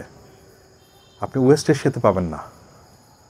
ওয়েস্ট এশিয়া কি, মানে যে সৌদি আরব, কুয়েত, কাতার, এটা একটা সমস্যাদায়ক সমস্যা না বিষয়। এর একটা মেজর এবং মুখ্যম কারণ আর্লি মাদ্রাসা নিয়ে অনেকগুলো রিসার্চ হয়েছে। এর একটা গুরুত্বপূর্ণ রিসার্চের একটা অংশ হচ্ছে কি জানেন, তার আর্কিটেকচার, তার পাঠদানের বিষয়বস্তু এবং কোথায় ইমার্জ করছে। এবং মজার বিষয় কি জানেন, যে আর্লি মাদ্রাসার সবগুলো কী আকারে থাকে জানেন, ইটের তৈরি, ব্রিক্স, মানে যে কিসের, মানে ইটের চতুষ্কোণ, এবং মাঝখানে বুঝতে পেরেছেন এরকম একটা মানে যে কিসের মতো থাকে, স্তম্ভর মতো মাঝখানে। এখন হ্যাঁ, গম্বুজ আবার পৃথক জিনিস আর কি, যে স্তম্ভর মতো থাকে একটা একটি। তো এটা একটা আরেকটা সমস্যা, সেটা হচ্ছে কি জানেন, আপনি কেন স্কোয়ার সাইজের হবে, ব্রিক্সের হবে কেন, থাকে না। এর মূলত কারণ হচ্ছে যে আর্লি মাদ্রাসা নিয়ে বুঝতে পেরেছেন সোভিয়েত এবং হচ্ছে বুঝতে পারছেন ইজিপ্টে যে রিসার্চগুলো হয়েছে, ইভেন ইজিপ্টের কালচারাল মানে যে মিনিস্ট্রি থেকে, সেইখানে উল্লেখই করা হচ্ছে আর্লি মাদ্রাসাগুলো লার্জলি হচ্ছে সেন্ট্রাল এশিয়ার দিকে প্রচুর বিহার রয়েছে, অষ্টম শতকের পর থেকে ওই বিহারগুলো কনভার্সন করা হয়েছে। যেমন আপনার বাকু আছে না, উজবেকিস্তানের রাজধানী, বাকু শব্দের অর্থ কি জানেন? বাকু শব্দের অর্থই হচ্ছে বুঝতেছেন বিহার, বিহারের শহর। আপনি উজবেকিস্তানে যদি যান, তার যত ইসলামিক কালচারাল ইনস্টিটিউট আছে সবগুলোই বুঝতে পারছেন বিহার কনভার্টেড, এখানে লেখাই আছে এগুলো সব বিহার ছিল আগে। কারণ হচ্ছে কি জানেন, সেটা হচ্ছে যে সময় এইদিকে নালন্দা ফল করতেছে, পড়ে যাচ্ছে, তখন কতগুলা বিহার হয়, সেই বিহারগুলো কোনগুলো, সেটা হচ্ছে যে কিসের, মানে আপনি পাবেন কিসের এদিকে কি যেন, মানে যে ওই সোমপুর, তারপরে বিক্রমশিলা, তারপরে উদন্তপুর থাকে না, এই প্রতিষ্ঠানগুলো একদিকে হচ্ছে। অ্যাট দ্য সেম টাইম আরেকটা বিষয় কি জানেন, সেটা হচ্ছে যে আরেকটা খুব গুরুত্বপূর্ণ মহাবিহার হচ্ছে, কোথায় হইতেছে, সেটা হচ্ছে আফগানিস্তানে। আফগানিস্তানে শুনেছেন না, ওই যে কিসের সময়, যে গল্ফ মানে যে যুদ্ধের সময়, মানে যে ওই বিশাল বড় বুদ্ধ মূর্তি এটা ভেঙে ফেলা হইলো না, পাহাড়ের মধ্যে ছিল। ফলে মানে মূলত যেটা হচ্ছে যে এই আফগানিস্তানে ওই জায়গাটাতে যে ঘটনাটা ঘটেছে, সেটা হচ্ছে যে নতুন একটা বিহার করা হয়, এটার নাম দেওয়া হয় কি জানেন, সেটা হচ্ছে যে হ্যাঁ নৌবিহার। নৌবিহার মানে আমরা যে নৌকায় থাকে না বিহার টিয়ার করি, ওই অর্থে না। তবে ইন্টারেস্টিংলি বিহার শব্দের অর্থই হচ্ছে কি জানেন, আপনি মানে যে বিশ্রাম নেবেন, এটা মানে যে কিসে, তো নৌবিহার মানে নৌ হচ্ছে যে নৌরুজ বলি না আমরা ফার্সিতে, নতুন দিবস অথবা নতুন বছর, এক্স্যাক্টলি ওইখান থেকে ফার্সিতে এটা বলা হয় নৌবিহার। এবং এই নৌবিহারের বুঝতে পেরেছেন যে প্রধান যিনি ছিলেন নাকি অষ্টম শতকের দিকে, প্রায় 20 মাইলের ধারা কাছে যে মানে গ্রাম ট্রাম ছিল, ওইগুলো সব এরাই ট্যাক্স কালেক্ট করতো। এবং এই প্রধানের না মানে কে বলা হয়তো কি জানেন, প্রমোদক্ষ। মনে রাখবেন আমাদের এইদিকে যেটাকে আচার্য বলা হচ্ছে, মানে যে কিসের, মানে যে ওই বিশ্ববিদ্যালয় মানে বিহারের প্রধান হিসেবে অথবা উপাচার্য, মানে এর নিচের পদটা, ওইদিকে এটাকে বলা হয়তো প্রমোদক্ষ। এবং যার আরবি অনুবাদ কি জানেন, ডারমাটিক অথবা ডারমাইট। এবং আপনারা খুব বিখ্যাত সব বুঝতে পেরেছেন ডারমাইটদের নাম শোনার কথা, সেটা হচ্ছে যে সময় আফগানিস্তানের মুসলমানরা বুঝতে পারছেন ওইদিকে এসে মানে নৌবিহারটা দখল করে, তখন ওইখানের প্রমোদক্ষ ইসলামে কনভার্ট হন। এবং তখন তাদেরকে বলা হয়তো বুঝতেছেন ডারমাইট অথবা ডারমাটিক। এবং হচ্ছে যে খালেদ বিন ডারমাইট আছেন না, খুব বিখ্যাত, মানে মামুনুর রশিদ আব্বাসীদের বুঝতে পারছেন সময়কার প্রধানমন্ত্রী ছিলেন। খালেদ বিন ডারমাইট বুঝতে পেরেছেন মূলত কি, সেটা হচ্ছে যে এই ডারমাইট ফ্যামিলির বংশধর।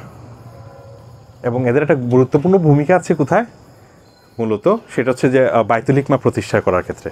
এখন আমরা এই দিকে গেলাম, তাহলে মানে একটু রোডটা আবার পরিষ্কার করা দরকার। সেটা হচ্ছে যে আমরা এই দিয়ে কিসে ঘটনা হয়েছে কি জানেন, ডেফিনেটলি মাদ্রাসার একটা বুঝতে ইনফ্লুয়েন্স আছে।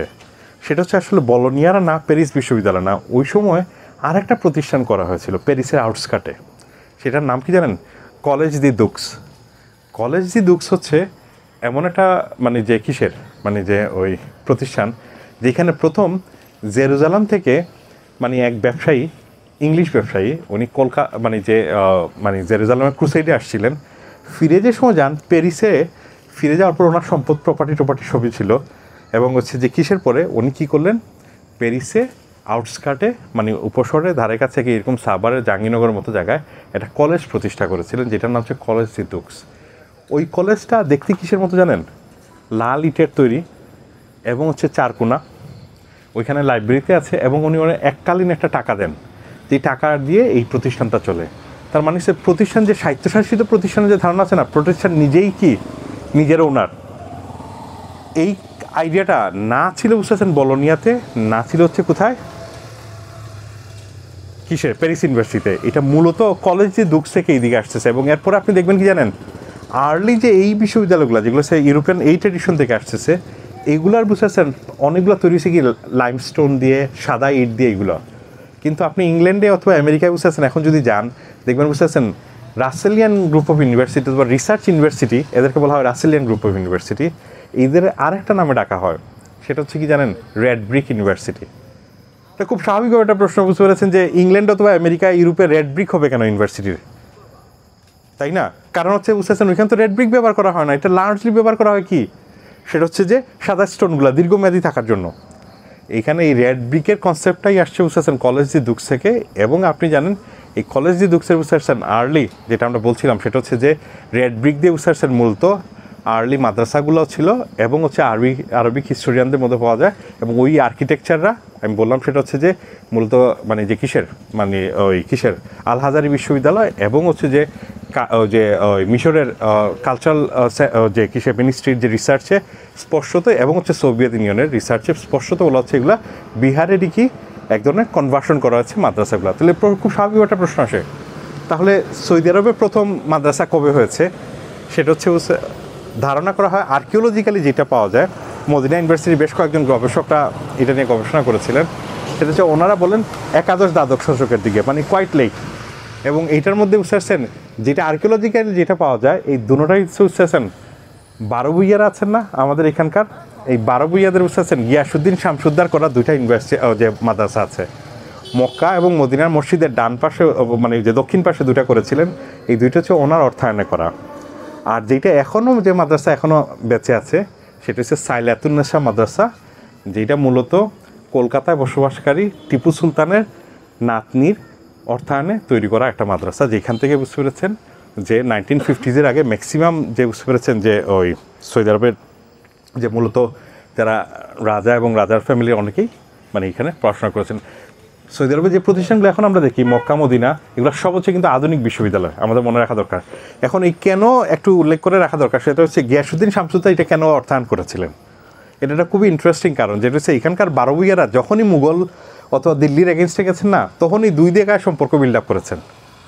ধর্মীয় কারণ হচ্ছে মক্কার সাথে, আর হচ্ছে রাজনৈতিক কারণে কার সাথে জানেন, বেইজিংয়ের সাথে, মানে এইটা। এবং হচ্ছে বেইজিংয়ে মানে যে গিয়াসুদ্দিন শামসুদ্দা বেইজিংকে খুশি করার জন্য কি জানেন, বেইজিংয়ে বুঝেছেন রাজদরবারে এবং রাজা কোনোদিন জিরাফ দেখেন নাই, উনি কিসে থেকে আফ্রিকা থেকে জিরাফ আনায়, বুঝতে পারছেন, এই জিরাফ পাঠাইছেন কোথায় জানেন, বেইজিংয়ে, যাতে খুশি করার জন্য।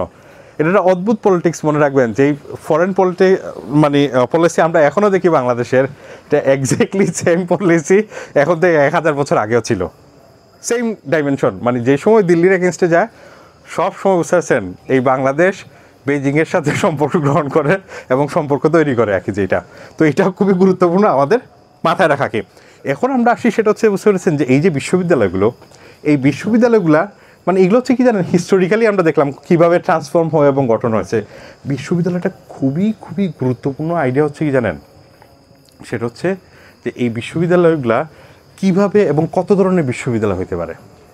ইউজুয়ালি আমি ওই যে আপনার বলতেছিলাম সেটা হচ্ছে যে আমাদের এখানে যে বিভিন্ন মডেলের বিশ্ববিদ্যালয় আছে, তার সাথে ইভেন মানে যে আমাদের এখানকার যারা পলিসি নির্ধারণ করেন এবং শিক্ষকরা কাদেরই ওইভাবে ওরিয়েন্টেশনটা থাকে না।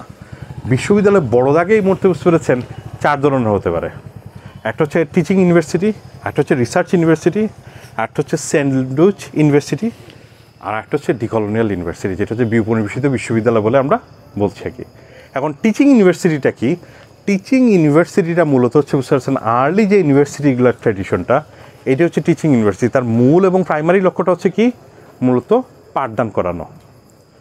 অন দ্য আদার হ্যান্ড এই যে পাঠদান করা এবং হচ্ছে যে মানে যে এই পাঠদান করা ইউনিভার্সিটির মূলত মানে যে আপনি এই সম্পর্কে দুর্দান্তভাবে আলোচনা করেছেন কি, খুব নাম করা এক বুঝতে পেরেছেন আইরিশ বিশ্ববাকী, ওনার নাম হচ্ছে যে আইডিয়া অফ ইউনিভার্সিটি নামে, ভন নিউম্যান।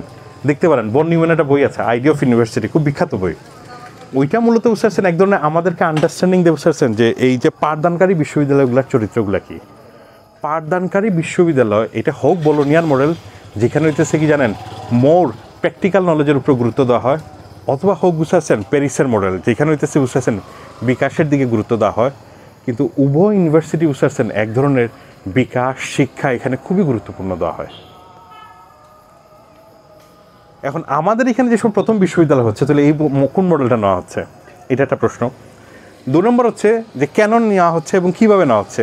মনে রাখবেন যে মানে যে এই যে জাহাঙ্গীরনগর, ঢাকা ইউনিভার্সিটি, এইগুলোর সাথে বুঝতে পারছেন রিলেটিভলি টোকিও ইউনিভার্সিটি মাছ মোর বেটার ফাংশন করে। তার একটা কারণ কী হচ্ছেন, এগুলোর প্রত্যেকটার মডেল ডিফারেন্ট, আমরা অনেকে হয়তো এটা খেয়াল করি না। যেমন মনে করেন সেটা হচ্ছে যে কী হচ্ছে যে তাহলে রিসার্চ ইউনিভার্সিটিটা প্রথম তাহলে কোথায় ইমার্জ করছে, সেটা হচ্ছে যে জার্মানিতে, এবং এটাতে গুরুত্বপূর্ণ ভূমিকা কে রেখেছেন, হামবোল্ট। জার্মান মানে পিউরেশিয়ার বুঝতেছেন শিক্ষামন্ত্রী ছিলেন, উনি একটা বিশ্ববিদ্যালয় প্রতিষ্ঠা করেন যেটার নাম হচ্ছে যে মানে ফ্রি ইউনিভার্সিটি অফ বার্লিন, যেটা এখনকে বলা হয় বুঝতেছেন Humboldt free university of Berlin. এইটা মূলত বুঝতেছেন গবেষণাকেন্দ্রিক বিশ্ববিদ্যালয়, যেখানে আজকালকে আমাদের এই বিশ্ববিদ্যালয়ে কী বলি, শিক্ষক এবং শিক্ষার্থী, মানে শিক্ষক নলেজ দেন, শিক্ষার্থী কি গ্রহণ করেন। এখানে কি আছে, এক ধরনের হেজেমনির সম্পর্ক আছে, কিন্তু ক্ষমতার সম্পর্ক আছে। ক্ষমতায় কে, শিক্ষক বেশি ক্ষমতাবান না, দেন হইতেছে কি জানেন শিক্ষার্থী, এবং হচ্ছে এটা একটা খুব প্যাসিভ সম্পর্ক, সেটা হচ্ছে আপনি গ্রহণ করেন, আমি শুধু দিতে থাকি, থাকে না। কিন্তু রিসার্চ ইউনিভার্সিটির মডেল কিন্তু খুবই ডিফারেন্ট। রিসার্চ ইউনিভার্সিটিতে যেটা বলা হয় কি জানেন, সেটা হচ্ছে কি মানে যে একজনকে বলা হয় সিনিয়র রিসার্চার, আরেকজনকে কি বলা হয়, জুনিয়র রিসার্চার। তার মানে শিক্ষক এবং শিক্ষার্থীর বুঝতেছেন পুরো ডাইমেনশনটা রিসার্চ ইউনিভার্সিটি হচ্ছে কি একজন আগে রিসার্চ করেছেন, আরেকজন কি পরবর্তী সময় রিসার্চ করছেন। ফলে জ্ঞানের প্রতি দৃষ্টিভঙ্গি শুধু এখানে পৃথক থাকে না, অ্যাট দ্য সেম টাইম বুঝতে পেরেছেন কি পৃথক থাকে, সেটা হচ্ছে যে এটার সম্পর্কের জায়গাটা, মানে যে শিক্ষক শিক্ষার্থীর, কারণ ওই ক্যাটাগরির মধ্যে দিয়ে আসলে দেখা হয় না রিসার্চ ইউনিভার্সিটিগুলো। এখন রিসার্চ ইউনিভার্সিটিগুলো কেন জার্মানিতে মানে এসে হাজির হয়, তার একটা গুরুত্বপূর্ণ কারণ হচ্ছে কি জানেন, সাধারণত ইউরোপের দেশগুলো যেগুলো ফাইন্যান্সিয়ালি বুম করছিল ওই সময়, এরা লার্জলি হচ্ছে উপনিবেশনের মাধ্যমে করতেছিল, ডিস্টর্শনের মাধ্যমে, লুট করার মাধ্যমে। জার্মান তো বুঝতেছেন কলোনিয়াল এম্পায়ার না, কলোনিয়াল যদি এম্পায়ার না থাকে আপনার কী করতে হবে, টেকনোলজিক্যালি ডেভেলপ করতে হবে, এবং টেকনোলজিক্যালি যদি আপনি ডেভেলপ করতে চান তাহলে কোন দিকে অগ্রসর হবেন আপনি, সেটা হচ্ছে বুঝতে পারছেন যে আপনি ইউনিভার্সিটির মধ্যে বুঝতে পারছেন রিসার্চ দরকার ইন্ডাস্ট্রিয়ালাইজেশনের জন্য। ফলে এই রিসার্চ ইউনিভার্সিটির মডেলটা কোথায় ইমার্জ করেছে, জার্মানিতে মডেল করেছে। এখন এটা কোথায়, late 18th century, early 19th century, তো মিডিল 19th সেঞ্চুরিতে। অন্যদিকে একটু বিষয় একটু বলে রাখা দরকার, সেটা হচ্ছে যে মানে যে আমাদের দেশে বুঝতে পারছেন যে সময় বিশ্ববিদ্যালয়ের বিষয়টা আসলো, যে বিশ্ববিদ্যালয় প্রতিষ্ঠা করা হবে, আমরা সবাই জানি সেটা মূলত এই অঞ্চলের বিশ্ববিদ্যালয়গুলো প্রতিষ্ঠিত হচ্ছে ইংরেজদের হাত ধরে, তাই না। এবং এর একটা প্রেক্ষাপটও ছিল, সেটা হচ্ছে কি 1835 সালে যে সময় ব্রিটিশ পার্লামেন্টে একটা বিল পাস করা হলো, সেটা হচ্ছে কি যে হায়ার কোর্ট এবং অ্যাডমিনিস্ট্রেশনের ল্যাঙ্গুয়েজ হবে কি ইংলিশ, লোয়ার কোর্টের ভাষা হবে কি ভার্নাকুলার, মানে যে মানে স্থানীয় ভাষা, সেটা বাংলা, উড়িয়া, বিহারি এগুলো হবে। হায়ার কোর্টের ভাষা হবে যে ইংলিশ, এবং হচ্ছে বুঝতে পারছেন যে ওই অ্যাডমিনিস্ট্রেশন ভাষা হচ্ছে ইংলিশ। তখন মূলত ফোর্ট উইলিয়াম কলেজ কিন্তু বুঝতে পেরেছেন আমাদের এখানকার লোকের জন্য না, এটা মূলত হচ্ছে ইংলিশ ইস্ট ইন্ডিয়া কোম্পানির যে স্টাফ ছিল তাদেরকে ট্রেন্ড আপ করার জন্য। এইখানে প্রথম দিকের যে প্রতিষ্ঠানগুলো সেটা হচ্ছে হিন্দু কলেজ, আমরা জানি কলকাতা আলিয়া মাদ্রাসা 1840s দিকে প্রতিষ্ঠিত। এগুলো হচ্ছে বুঝতে পেরেছেন এখানে ইংলিশ মিডিয়ামের যে ইংলিশ যে সিলেবাসগুলো ছিল, যে কারিকুলামগুলো, এটা কিন্তু ওই অ্যাসপেক্ট থেকে আসছে। ফলে মনে রাখবেন বুঝতে পারছেন কওমি মাদ্রাসার সাথে যে দাখিল মাদ্রাসার যে পার্থক্য, এটা কিন্তু হইতেছে ঐতিহাসিক পার্থক্য, এবং দুই দ্বন্দ্বটা কখন শুরু হয়েছে, ম্যাকলের বুঝতে পারছেন 1835-এর পলিসির পর থেকে।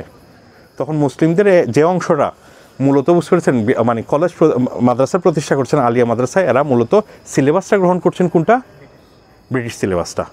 এই কারণে এই দ্বন্দ্বটা কিন্তু এখনও আছে, মানে যে দ্বন্দ্বটা মানে যে কিসের জায়গা থেকে। এবং আপনি দেখবেন প্রায় সময় মানে যে এই আলাপটা প্রায় সময় উঠে আসে, কওমি মাদ্রাসা যারা, এরা এই সময় এই ক্লেমটা করে থাকেন। তো এই যে নতুন যে এই প্রতিষ্ঠানগুলো, হিন্দু কলেজ, কলকাতা আলিয়া মাদ্রাসা, অসংখ্য সব কলেজ হচ্ছিল, এগুলোর বুঝতে পেরেছেন মান আর বা খুব খারাপ ছিল। বারবার বুঝতে পেরেছেন রিপোর্ট আসতেছিল, খুব বিখ্যাত একটা রিপোর্ট হচ্ছে উড ডিসপাচের রিপোর্ট। সেখানে উঠলে আসলো গিয়ে এখানে 4-5টা প্রশ্ন করে গাইড বাই পড়ে লোকজন মুখস্থ করে যায় পরীক্ষাতে। এবং এর ফলে যে সংকটটা হয়েছিল কি জানেন, সেটা হচ্ছে যোগ্য লোক কেরানি পাওয়া যাচ্ছিল না, ইংরেজি জানা। ফলে মান নিয়ন্ত্রণের জন্য একটা প্রতিষ্ঠান দরকার। এই প্রতিষ্ঠানটা বুঝতে সিদ্ধান্ত না হয় 1856 সালে কলকাতা বিশ্ববিদ্যালয় করা হবে। এটা মূলত ম্যাট্রিকুলেশন পরীক্ষা নেবে। ম্যাট্রিকুলেশন মানে যে ম্যাট্রিক আমরা এসএসসি বলি না, এসএসসিকে আগে কী বলা হতো, ম্যাট্রিকুলেশন, ম্যাট্রিক পরীক্ষা বলা হতো। ওই পরীক্ষাটা শুধু নেওয়া হচ্ছে এর কাজ, আর কোনো কাজ না। কিন্তু এখন তখন সিদ্ধান্ত না হলে কি জানেন, 2.5 লাখ রুপি দিয়ে এটা ইউনিভার্সিটি করা হবে কলকাতায়, এবং তার কাজ হচ্ছে কি শুধু পরীক্ষা নেওয়া, এবং তার পরিসর কোথা থেকে, রেঙ্গুন থেকে শুরু করে একবার পাঞ্জাব পর্যন্ত যত কলেজ আছে সব তার আন্ডারে। কিন্তু এর মধ্যে সিপাহী বিপ্লব হলো, তখন সিদ্ধান্ত গ্রহণ করলো এই 2.5 লাখ রুপি দিয়ে 3টা ইউনিভার্সিটি করা হয়, কলকাতা, মাদ্রাজ এবং মুম্বাই।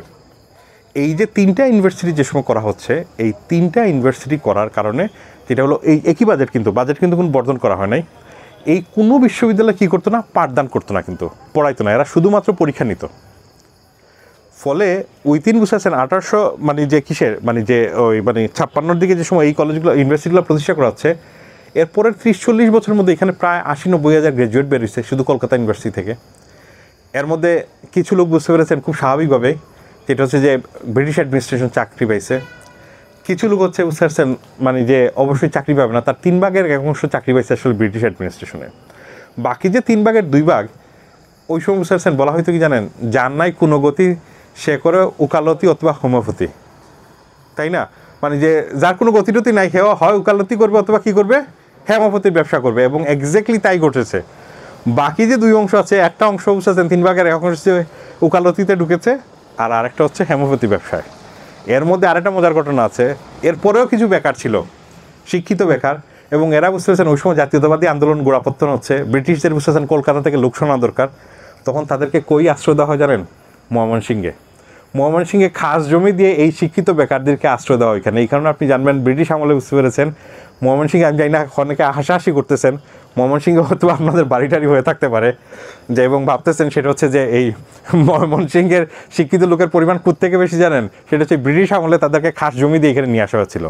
আমি কৃষি বিশ্ববিদ্যালয়ে বক্তৃতা করতে গেছিলাম, ওই সময় তাদের বলতেছিলাম যে এই কেন ময়মনসিংহ বুঝাচ্ছেন কালচারালি এত রিচ, মানে খুবই রিচ, তার কারণ হচ্ছে মূলত এটা শিক্ষিত লোকরা আসছে কলকাতা থেকে। যাই হোক, এখন যে সংকটটা হচ্ছে বুঝতেছেন এরা তো কেউ পাঠদান করে না, ফলে মানে পাঠদানকারী, এবং এরা তাহলে কী মডেল নেওয়া হয়েছিল এই বিশ্ববিদ্যালয়ে, এটা হচ্ছে লন্ডন ইউনিভার্সিটির। এই লন্ডন ইউনিভার্সিটিটা উদ্ভট টাইপের ইউনিভার্সিটি, এইটা একটা ঘটনাচক্রের জন্ম।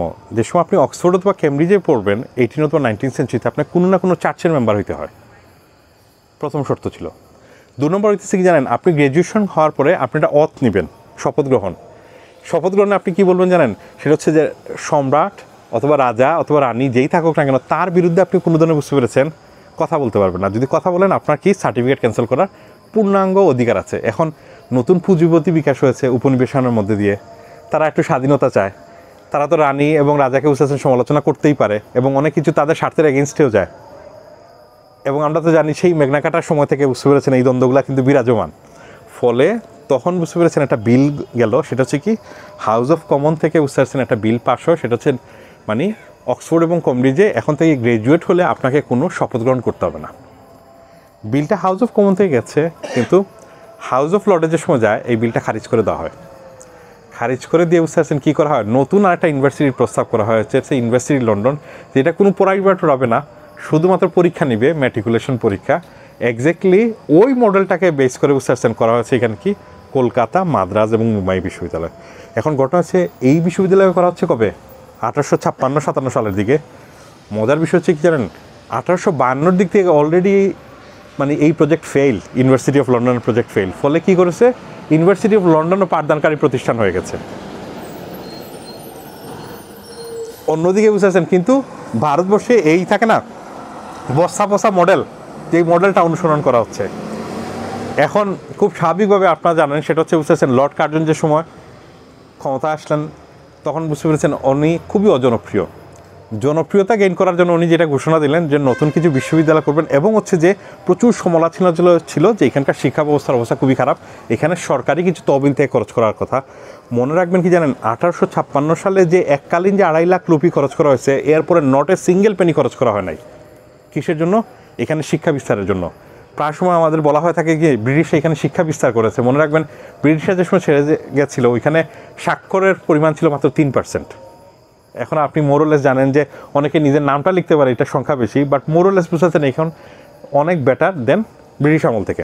এখন যে মূল ঘটনাটা হয়েছে যে সেটা হচ্ছে যে ওই কিসের যে তখন এই কার্জনের উপরে চাপ হলো, কার্জন কী করলেন, জনপ্রিয় কিছু বুঝতে পেরেছেন সিদ্ধান্ত নিলেন। এর মধ্যে হচ্ছে পূর্ববঙ্গে থাকে না আলাদা প্রেসিডেন্সি করা, আমরা জানি যে সেটা আসামকে এইটার অন্তর্ভুক্ত করা, এবং তখন ঢাকা বিশ্ববিদ্যালয় সহ আরও কিছু বিশ্ববিদ্যালয়ের প্রস্তাব আসে। এখন যে সময় বুঝতে পারছেন যে প্রেসিডেন্সির বঙ্গভঙ্গটা ফেল করে যায়, তখন হচ্ছে কি খুশি করার জন্য আমরা জানি যে ঢাকা ইউনিভার্সিটির প্রস্তাবটা আসে। এখানে বিরোধিতাও ছিল, আমরা সবাই জানি। এবং হচ্ছে একই সময় বুঝতে পারছেন আরও কয়েকটা বিশ্ববিদ্যালয়ের প্রস্তাব আসে, সেটা হচ্ছে ঢাকা বিশ্ববিদ্যালয়, দিল্লি বিশ্ববিদ্যালয়, এই বিশ্ববিদ্যালয়গুলো একই সময়কার করা সব। এবং এই বিশ্ববিদ্যালয়গুলোতে কী মডেল মানে গ্রহণ করা হয়েছিল, সেটা হচ্ছে যে 18th সেঞ্চুরিতে যে পাঠদানকারী মডেল আছে না অক্সফোর্ডে, সেই মডেল। এবং এই কারণেই বলা হয় কি জানেন, ঢাকা ইউনিভার্সিটি হচ্ছে প্রাচ্যের অক্সফোর্ড। এটা এই কারণে না যে এটা অক্সফোর্ডের মতো মানসম্পন্ন, এটা সিম্পলি এই কারণে এখানে পাঠদান করা হয়। আগেরগুলোতে পাঠদান করা হইতো না, আগেরগুলো ছিল লন্ডন ইউনিভার্সিটি মডেল।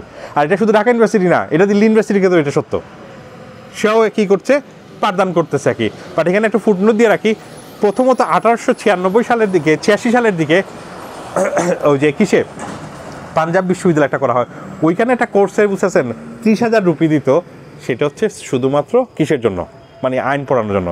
কিন্তু এই যে নতুন বিশ্ববিদ্যালয় করা হলো, এখন মানে একটা সিদ্ধান্ত গ্রহণ করা হলে বুঝতেছেন যে সেই সময় এই শিক্ষার জন্য বুঝতেছেন বছরে 5 লাখ রুপি বুঝতেছেন স্পেন্ড করবে ব্রিটিশ সরকার। এর আগে কিন্তু বুঝতেছেন রানির সরকার কোনো টাকা পয়সা এখানে স্পেন্ড করতো না।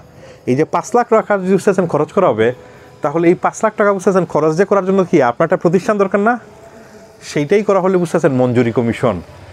এই হচ্ছে মঞ্জুরি কমিশনের ইতিহাস। ইভেন আমি দেখেছি অনেক মঞ্জুরি কমিশনের বুঝতেছেন লোকজনও জানতেন না যে মঞ্জুরি কমিশন কোত্থেকে আসছে। তো এক বক্তৃতা এটা বলার পর আজকালকে দেখি অনেকেই একই মোরলেসে এই আলাপ টালাপ করেন। সেটা হচ্ছে মঞ্জুরি কমিশন হচ্ছে ওই 5 লাখ টাকা যে ভাগ বটরা করে দেওয়া হবে না, ওইটার জন্য একটা মঞ্জুর করতে হবে না, ওই মঞ্জুর করার জন্য একটা কমিশন করা হয়েছিল, ওই মঞ্জুরি কমিশন, যেটা পরবর্তী সময় মানে যে 47 পরে হচ্ছে পাকিস্তান মঞ্জুরি কমিশন এবং ইন্ডিয়ান মঞ্জুরি কমিশন, মানে ইউনিভার্সিটি গ্রান্ট কমিশন, এবং এরপরে বাংলাদেশে এসে বাংলাদেশ গ্রান্ট কমিশন হচ্ছে। তার মানে এইটা মূলত এত দুর্বল একটা প্রতিষ্ঠান, এবং তার কাজই হইতেছে বুঝতেছেন টাকা শুধু ডিসপাচ করা, সেটাও করে না, এটা মূলত অর্থ মন্ত্রণালয় করে থাকে আর কি, শুধু উপর থেকে কিছু সিদ্ধান্ত নিয়ে থাকে।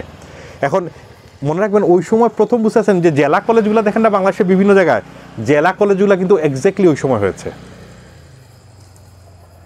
যে ওই হাতে গোনা কিছু বিভিন্ন জেলাগুলো যে স্কুলগুলো জেলা স্কুল বলা হয়, যেগুলো এখনও কলেজিয়েট, যেগুলো এখনও খুব বেশ ভালো স্কুল, ওইগুলো কিন্তু এই 5 লাখ টাকা বুঝতে পেরেছেন বছর যে স্পেন্ড করা হতো তার এই অংশ হিসাবে। এর আগে ওই অর্থে কোনো টাকা পয়সা স্পেন্ড করা হতো শিক্ষা দীক্ষার ক্ষেত্রে। তখন শিক্ষার ধারণা কী ছিল, শিক্ষা হচ্ছে ব্যক্তিগত, প্রাইমারি এডুকেশন কার দায়িত্ব, পরিবারের দায়িত্ব, এবং শিক্ষা কিন্তু সত্যি সত্যি এক্সপেন্সিভ ছিল। এখন এই একই অবস্থার দিকে আমরা আস্তে আস্তে ক্রমাগত যায় পৌঁছাচ্ছি, যেটা আপনি খেয়াল করলে বুঝতে পারবেন গভর্নমেন্ট যে হারে বুঝতে পারছেন বাজেট টাজেট এইসব বিষয়ে কাজ করছে, কোনো মানসম্পন্ন শিক্ষা অথবা শিক্ষা ব্যবস্থা এখানে থাকবে না।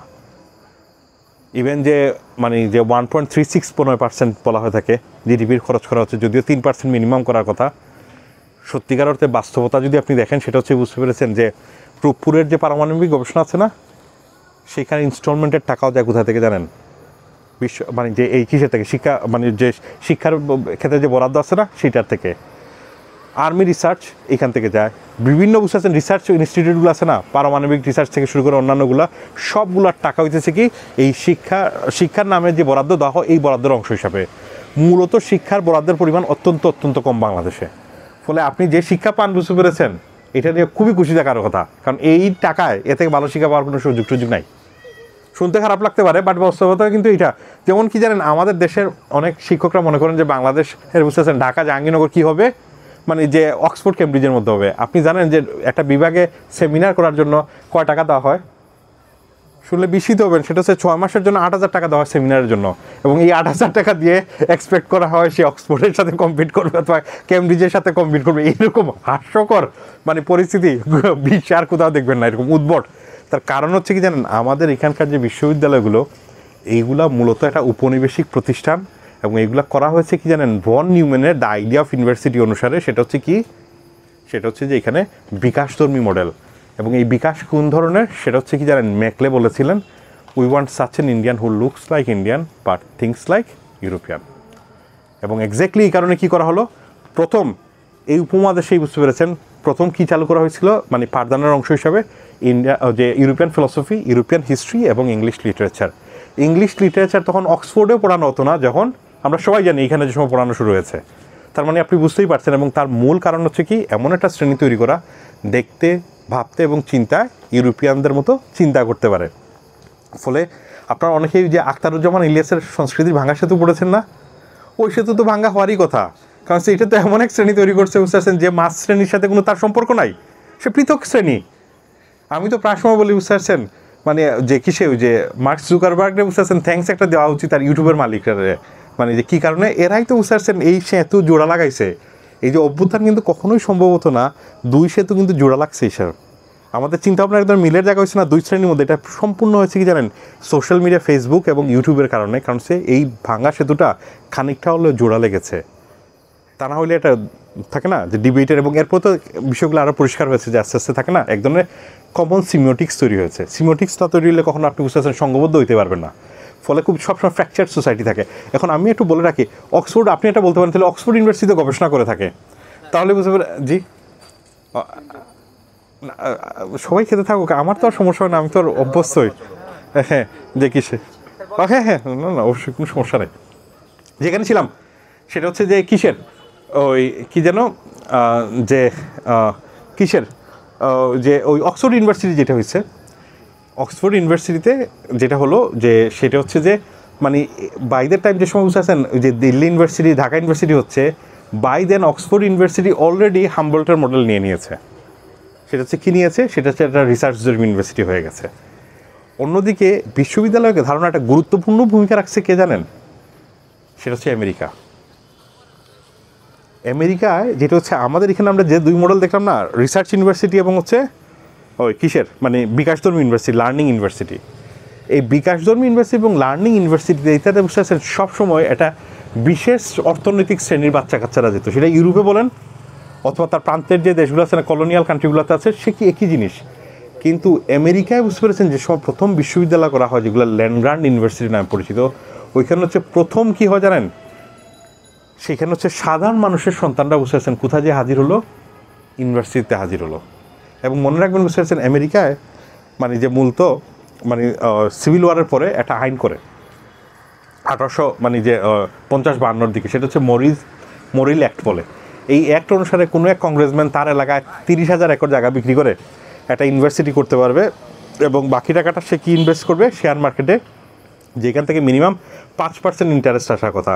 কিন্তু যা হওয়ার তাই হয়, ইনভেস্টর হয়তো নাই বুঝতে পেরেছেন এই টাকাটা আসলে খরচের মধ্যে যায়, এবং হচ্ছে এরা মানে বুঝতে পারছেন পুরো টাকাটাই খরচ করে। কিন্তু ওই সময় কী হয় জানেন, শর্ত ছিল যে ইউনিভার্সিটিগুলোর মধ্যে দুটো জিনিস করা হবে, সেটা হচ্ছে কি জানেন, ইঞ্জিনিয়ারিং রাখতে হবে, আরেকটা কি রাখতে হবে, কৃষি। এবং আপনি শুনলে অবাক হবেন বুঝতে পারছেন প্রত্যেকটা ইউনিভার্সিটিতে পরবর্তী সময় হিচ প্রজেক্টের আন্ডারে $15,000 করে দেওয়া হয়তো বুঝতে পারছেন শুধু কৃষির বিষয়ে রিসার্চ করার জন্য এবং লোকাল কৃষি ডেভেলপ করার জন্য। ফলে আমরা দেখেছি কি জানেন, আমেরিকায় কৃষি বিপ্লব হয়েছে, দুর্দান্ত কৃষি বিপ্লব হয়েছে না, দুর্দান্ত একটা কৃষি বিপ্লব হয়েছে এরপরে আমেরিকায়। কিন্তু মজার বিষয় হচ্ছে আপনি জানেন সেটা হচ্ছে যে 1700 বুঝতে পেরেছেন মানে যে ওই কিসে মানে 86 থেকে শুরু করে মানে যে পরবর্তী 20 বছরের মধ্যেই দেখা যায় কি বুঝতে পারছেন 1/3 বাঙালি মারা গেছে শুধু কি দুর্ভিক্ষের কারণে। দুর্ভিক্ষের একটা মেজর কারণ কী ছিল, এখানে যেখানে ধান উৎপাদন হতো সেখানে কি করা হয়েছে, সেটা হচ্ছে নীল চাষ সহ অন্যান্য যে চাষগুলো করা হতো, ফলে এখানে খাবারের ভয়ঙ্কর সংকট থাকা হয়েছে।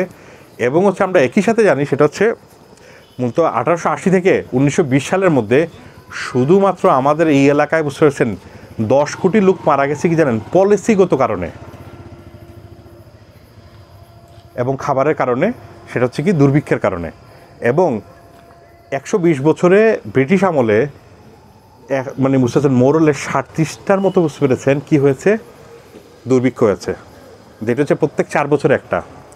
কিন্তু এর আগের 2 বছরে বড় দুর্ভিক্ষ হয়েছে মাত্র হচ্ছে 17টা 2000 বছরে।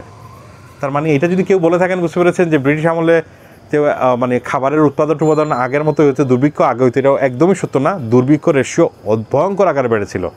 তাহলে এখানে কী হওয়ার কথা, কৃষি ইউনিভার্সিটি হওয়ার কথা না, কিন্তু এখানে কোনো কৃষি ইউনিভার্সিটি আসলে বুঝতে পারছেন বাংলাদেশে অথবা সাউথ এশিয়া হয় নাই। প্রথম কৃষি ইউনিভার্সিটি হচ্ছে কি জানেন, ময়মনসিংহ কৃষি ইউনিভার্সিটি। এবং এটা কাদের মাধ্যমে করা হয়েছে, এটা মূলত করা হয়েছে কিসের জায়গা থেকে, মূলত আমেরিকান অর্থায়নে এবং আমেরিকা। এখানে অনেক বিতর্ক আছে, অনেক সংকট আছে, কিন্তু আপনি অ্যাট দ্য সেম টাইম মনে রাখবেন ময়মনসিংহ কৃষি ইউনিভার্সিটির এইখানকার বুঝতে পারছেন খাদ্য সংকট দূর করার ক্ষেত্রে গুরুত্বপূর্ণ ভূমিকা আছে। ফলে কি হয়েছে জানেন, আমেরিকার ইউনিভার্সিটিগুলো যেগুলো হচ্ছে যে বুঝতেছেন সোসাইটির প্রতি যে কমিটমেন্ট থাকে, অ্যাট দ্য সেম টাইম এখানে যে কলোনিয়াল মডেল যে ইউনিভার্সিটিগুলো আছে এটা একটা সিভিল সোসাইটি তৈরি করে, এটা অ্যাট দ্য সেম টাইম কী করে জানেন, সেটা হচ্ছে যে পৃথকীকরণ করে, মানে মূলধারা থেকে শিক্ষিত শ্রেণীকে। কিন্তু সে শুধু বেকার উৎপাদন করে, কিন্তু কোনোভাবেই কী করে না, সেটা হচ্ছে যে সে এখানকার সমস্যাগুলোকে ওই অর্থে মানে অ্যাড্রেস করতে পারে না। তার একটা শুধু আমরা উদাহরণ, আপনার মানে এই গাছের কথা মনে আছে গত প্রোগ্রামে বলতেছিলাম, তো এটা বট গাছ কিনা না, এটা নিয়ে বড় সংকটে পড়ছিলাম আমরা। বিভিন্ন লোকজনের ডাইকা ডুইকা আইনা বুঝতে পেরেছেন, জিজ্ঞাসা করতেছিল এটা বট গাছ কিনা না। এবং পাশাপাশি যে ঘটনাটা ঘটলো কি জানেন, সেটা হচ্ছে যে এইখানে যে সময় প্রথম বুটানি ইন্ট্রোডিউস করা হলো তখন বই পড়ানো হয়তো কি জানেন ইউরোপিয়ান গাছপালার। ফলে এইখানকার বুটানি থেকে অনার্স মাস্টার্স পাস করার পরে লোকজন বুঝেছেন এখানকার গাছপালা চিনে না, এটাই তো হওয়ার কথা না, কারণ সে তো এখানকার গাছপালা জানে না। ফলে জ্ঞান অনেক সময় কী করে জানেন, আপনার একদম দৃষ্টিবন্ধ তৈরি করতে পারে আপনি কোন জ্ঞানটা পড়ছেন। এখন তাহলে আমি প্রায় সময় যে বিষয়টা বলে থাকি আসলে বিশ্ববিদ্যালয়ে কী করা উচিত, আমি বলি বুঝতে পারছেন আমাদের বিশ্ববিদ্যালয়ে এক ধরনের রেডিক্যাল ট্রান্সফরমেশন দরকার। সেই ধরনের রেডিক্যাল ট্রান্সফরমেশন কি, সেটা হচ্ছে যে আমাদের স্থানিক নিডের উপরে বেস করে ইউনিভার্সিটিগুলোর মডেল চেঞ্জ করা দরকার। এবং এক্স্যাক্টলি একটা বিষয় বলি, আপনারা খেয়াল করবেন, এই সাউথ এশিয়ান যে ইউনিভার্সিটিগুলো আছে না, বাংলাদেশ, ইন্ডিয়া, পাকিস্তান, তারপর হচ্ছে নেপাল, শ্রীলঙ্কাতে, এই ইউনিভার্সিটিগুলো কোনো রকম কষ্টে কাষ্টে বুঝতে পেরেছেন একটু রিসার্চ করে। কিন্তু আপনি দেখবেন কি জানেন, কেন টোকিও ইউনিভার্সিটি, কেন বুঝতে পারছেন খুব স্বাভাবিকভাবে সাংহাই ইউনিভার্সিটি অথবা বুঝতে পারছেন সিওল ইউনিভার্সিটি এত রিসার্চে সাকসেসফুল কেন? খুব স্বাভাবিক প্রশ্ন না? তার কারণ হচ্ছে কি জানেন, এখানকার সব ইউনিভার্সিটি করা হয়েছে কি ইউরোপিয়ান লার্নিং ইউনিভার্সিটির মডেলে, যেটা কলোনিয়াল এম্পায়াররা যে কাজটা করে তার দৃষ্টিভঙ্গি মানে স্প্রেড করার জন্য। আর জাপানে বুঝতে পারছেন প্রথম যে সময় ইউনিভার্সিটি করে টোকিও ইউনিভার্সিটি, সেইটা বুঝতে পেরেছেন করেছে কারা দলে জানেন, সেটা হচ্ছে হামবোল্টের রিসার্চ ইউনিভার্সিটি মডেলে। সেই মডেল অনুসারে সিওল ইউনিভার্সিটিও করা হয়েছে, সেই মডেলের ইউনিভার্সিটি আপনি দেখবেন বুঝতে পারছেন আজকালকে মালয়েশিয়া, ইন্দোনেশিয়া সহ এই থাক না মানে আসিয়ান জোনে অনেক ইউনিভার্সিটি করা আছে। ফলে মডেল কিন্তু খুবই গুরুত্বপূর্ণ এবং ক্রুশাল। যেমন মনে করুন আমরা যে সময় ইউনিভার্সিটিগুলোতে মডেলটা কীভাবে কাজ করে, যেমন আপনাদের এই ইউনিভার্সিটি অ্যাসেসমেন্ট কীভাবে হয় জানেন, স্থিতির উপরে জোর, স্মৃতি। আপনি 70 মার্কের পরীক্ষা দেন, তারপর টিউটোরিয়াল মার্ক বুঝতেছেন 3টা হয়, সেটাও কি মুখস্থ, তাই না? তার মানে হচ্ছে আপনি কতগুলো মুখস্থ বিষয় গলদীকরণ করার মধ্যে দিয়ে এই প্রক্রিয়া, এগুলো হচ্ছে কি লার্নিং ইউনিভার্সিটি মডেল। তাহলে রিসার্চ ইউনিভার্সিটির মডেলটা কি কমপ্লিটলি ভিন্ন। রিসার্চ ইউনিভার্সিটি আপনাকে ফোকাস করবে কি জানেন, আপনার সফট স্কিল ডেভেলপ করছে কিনা না, সেটা হচ্ছে আপনার রাইটিং, রিডিং এবং ক্রিটিক্যাল থিঙ্কিং। এবং রাইটিং, রিডিং এবং ক্রিটিক্যাল থিঙ্কিংয়ের জন্য কী জানেন, আপনাকে তো ইন্ডিপেন্ডেন্টলি রিসার্চ করার সুযোগ দিতে হবে। এখন অনেকে বলবেন যে আপনাকে যদি থিসিস করতে দেওয়া হয় আপনি কী করবেন, বিভিন্ন জায়গা থেকে কপি পেস্ট করে আইনা জমা দিয়ে দিবেন। এগুলো তো কিন্তু একবারে যচ্ছে তাই যুক্তি। কেন জানেন, তার কারণ হচ্ছে খুবই সিম্পল। এখানে বুঝতেছেন 1 কিলোমিটার রাস্তা যদি তৈরি করার জন্য 500 কোটি টাকার মতো বুঝতেছেন খরচ করার সাহস থাকে, মাত্র বুঝতেছেন 50-60 কোটি টাকা এই পুরো সমস্যাগুলো সমাধান করা সম্ভব। কীভাবে, সেটা হচ্ছে এইখানে বুঝতেছেন বাংলায় বুঝতেছেন প্লেজারিজম ডিটেক্টর মানে সফটওয়্যার ডেভেলপ করা, এবং যে যথেষ্ট পরিমাণ ম্যাটেরিয়াল অলরেডি বুঝতেছেন কী হয়ে গেছে, স্ক্যান করা হয়েছে। আমরা এইবার অভ্যুত্থানের পরে বেশ কয়েক জায়গায় আমি বলছিলাম, সেটা হচ্ছে আমাদের দ্রুত একটা কী করা উচিত, মানে মূলত যে স্ক্যান যেহেতু প্রচুর হচ্ছে, একটা প্লেজারিজম সফটওয়্যার দিকে ডেভেলপ করার দিকে সম্ভবত ওই দিকে যাচ্ছে আর কি মোরলেস। এবং এট দ্য সেম টাইম একটা ইউনিফর্ম রেফারেন্সিং সিস্টেমও করা হচ্ছে আর কি। তার মানে হচ্ছে আপনি যে সময় এইখানকার বুঝতে পেরেছেন যে গবেষণাধর্মী ইউনিভার্সিটিতে যাবেন, আপনাকে কতগুলো মৌলিক চাহিদা এবং মৌলিক জিনিস দরকার। সেটা হচ্ছে কি, আপনার যেমন মনে করুন লাইব্রেরিতে বুঝতেছেন জ্যেষ্ঠ সহ অন্যান্য বুঝতেছেন গবেষণাধর্মী বুঝতেছেন জার্নালগুলোর অ্যাক্সেস দরকার। এইখানে আপনি যে সময় কী পড়ছেন সেই সময় বুঝতেছেন আপনার থিসিস করার সুযোগ করা দরকার। এই থিসিসগুলো বুঝতেছেন মানে প্লেজারিজম হচ্ছে না, এটার জন্য বুঝতেছেন একটা সফটওয়্যার দরকার। পাশাপাশি একটা বুঝতেছেন রিপ্রেজেন্টেটিভ দরকার যেখানে এটা সংরক্ষণ করা হবে। এবং হচ্ছে এর মধ্যে দিকেই জানেন আপনি একদম রিসার্চ করে এক ধরনের এক্সপিরিয়েন্সের দিকে যাবেন, শুধুমাত্র গলদীকরণ অথবা মুখস্থ করানোর দিকে যাবেন না আপনি। মানে ইভেন তো আপনি বিপরিবেশিক মডেলে যাওয়া মানে হচ্ছে কি জানেন, ফার্দার ডাউন যাওয়া। সেটা হচ্ছে আমাদের এই দেশের স্থানীয় প্রেক্ষাপট অনুসারে বুঝতে পেরেছেন সংকটগুলোর জায়গা থেকে এখানে কী করা, অ্যাড্রেস করা একজনের বিশ্ববিদ্যালয়গুলো ডেভেলপ করার যে জায়গাগুলো। এখন আমি আপাতত মানে যেহেতু এই আজকের আলাপ তো আর বিপরিবেশিত বিশ্ববিদ্যালয় নিয়ে না, জাস্ট ব্রিফলি আপনাদেরকে বললাম। সেটা হচ্ছে যে মূলত আমরা যেখান থেকে আলাপটা শুরু করেছিলাম সেটা হচ্ছে বিশ্ববিদ্যালয় কী জিনিস, এটা একটা কনসেপ্ট। এই কনসেপ্টটা কি অনেকটা জঙ্গলের মতো, অনেকটা টাকার মতো, এই টাইপের একটা কনসেপ্ট, যেটা হচ্ছে নির্মিত কনসেপ্ট। এবং এটা কোনো বুঝতে পেরেছেন সলিড টেঞ্জেবল কোনো জিনিস না, যেটা হচ্ছে যে গাছপালা এটার মতো না, এটা মোরলেস একটা অ্যাবস্ট্রাক্ট আইডিয়া। এবং এই আইডিয়া কি কন্টিনিউয়াসলি চেঞ্জ হচ্ছে। এটা উদ্ভব যে সময় ঘটতেছে বুঝতে পারছেন ইউরোপের দিকে এক প্যারাডাইমে হচ্ছে, আমাদের এই দিকে ঘটতেছে অন্য প্যারাডাইমের মধ্যে দিয়ে। এবং হচ্ছে যে সেটা হচ্ছে যে ওই কিসের একই সাথে আপনার মনে রাখা দরকার, সেটা হচ্ছে যে আমরা দেখলাম কি জানেন বলোনিয়া ইউনিভার্সিটি হচ্ছে শিক্ষার্থীদের ইউনিভার্সিটি, যেখানে শিক্ষার্থী কি ছিল রিক্টার ছিল প্রধান। অন্যদিকে হচ্ছে প্যারিস ইউনিভার্সিটি হচ্ছে কি মানে মূলত শিক্ষকদের ইউনিভার্সিটি, শিক্ষকরাই ছিল এটার প্রধান। কিন্তু আজকালকের যে ইউনিভার্সিটির মডেলটা এটা মূলত আসতেছে কোথায় কলেজ দি দুক্স, যেটা খুবই প্রভাবশালী। সেখানে লাইব্রেরির আইডিয়া এবং হচ্ছে বুঝতে পেরেছেন যে ওই মানে অটোনোমাস আইডিয়া এবং স্বায়ত্তশাসনের আইডিয়াটা আসতেছে। এটা মূলত আসতেছে কোথা থেকে আমরা জানি যে যেটা বললাম যে জেরুজালেমে বুঝতেছেন মানে যে ওই কিসের এক ব্রিটিশ ব্যবসায়ী যুদ্ধ করতে গেছিলেন ক্রুসেডে, আসার পরে এখানে প্রতিষ্ঠা করেন, ওইখানে মাদ্রাসা সিস্টেম থেকে এটা দেখেছেন। এবং মাদ্রাসা সিস্টেমের এই আইডিয়াটা ইসবানে ডেভেলপ করেছে, ইসবান এলাকায় মানে যে কিসের ওই যে ইরানের। এবং সেটা মানে আর্লি ম্যাক্সিমাম মাদ্রাসা মূলত বিহারগুলোতে যে শিক্ষা প্রতিষ্ঠানগুলো ছিল সেই জায়গা সেই মডেলটা কী করা হয়, এটা প্রচুর আর্কিওলজিক্যাল এভিডেন্স থেকে দেখা গেছে এটা। কিন্তু আমাদের এখানে যে সময় বর্তমান যে ইউনিভার্সিটিগুলো এগুলো একদমই বুঝতেছেন মহাবিহার থেকে আসে না, এগুলো মূলত আসছে কোথা থেকে কলোনিয়াল পর্বে লার্নিং ইউনিভার্সিটির এক ধরনের মডেল। যেই মডেলগুলো বুঝতেছেন এক ধরনের বিশেষ ধরনের বুঝতেছেন আইডিওলজিক্যাল অ্যাপ্রাটাস নির্মাণ করার উদ্দেশ্যে ডেভেলপ করা হয়েছে, যেইটা অনেক করতে এখানকার যে নিডগুলো আছে, এখানকার যে সংকটগুলো আছে, এটা যে বুঝতেছেন অ্যাড্রেসই করতে পারে না তা না, এটা অ্যাট দ্য সেম টাইম কী করে আপনাদেরকে বুঝতে পেরেছেন এখানকার সমস্যাগুলো দেখতে পারেন না। সবচেয়ে বড় সমস্যা হচ্ছে এই শিক্ষা ব্যবস্থা আপনি নেসেসারিলি বেকার তৈরি করবে। কারণ হচ্ছে আপনি যে স্কিলগুলো ডেভেলপ করেন এটা হচ্ছে বুঝতেছেন ডিফাইন্ড ডিসিপ্লিনারি, সেটা আপনি বর্তমানে কর্মক্ষম হওয়ার জন্য আপনার ডিফারেন্ট ধরনের বুঝতে পারছেন স্কিল দরকার, সেই স্কিলগুলোতে আসলে ফোকাস করে না। এই কারণে আপনি দেখবেন কি জানেন শুনেন এখানে অনেকভাবে বুঝতেছেন বাইরে অনেক লোকজন এসে কাজ টাজ করে, আপনি দেখবেন বাইং হাউসগুলোতে বাংলাদেশি ছেলেমেয়েরা একটা ইমেইল ছাড়তে পারে না বাইরের কাছে, কারণ সে ইংলিশে লিখতে পারে না। বুঝলাম আপনি যদি একই ইমেইল বুঝতেছেন বাংলায় লিখতে দেন সেটাও সে লিখতে পারবে না। ইভেন একই বিষয় যদি তাকে বুঝতেছেন 5 মিনিট সামনে এসে কথা বলতে দেন সেটাও সে পারবে না। কী কারণে? সেটা হচ্ছে আমাদের এই ধরনের সফট স্কিলগুলোই ডেভেলপ হয় না, কারণ সে আমাদের পুরো মডেলটাই হইতেছে বুঝতেছেন গলদীকরণ অথবা মুখস্থ করার ওই প্রক্রিয়ার মধ্যে দিয়ে যাচ্ছে। আমরা না লিখতে পারি, না আসলে ভাবতে পারি, না আসলে আমরা ক্রিটিক্যালি পড়তে পারি। ফলে আমাদের আসলে এই পুরো এন্টায়ার সিস্টেমই চেঞ্জ করা খুবই গুরুত্বপূর্ণ।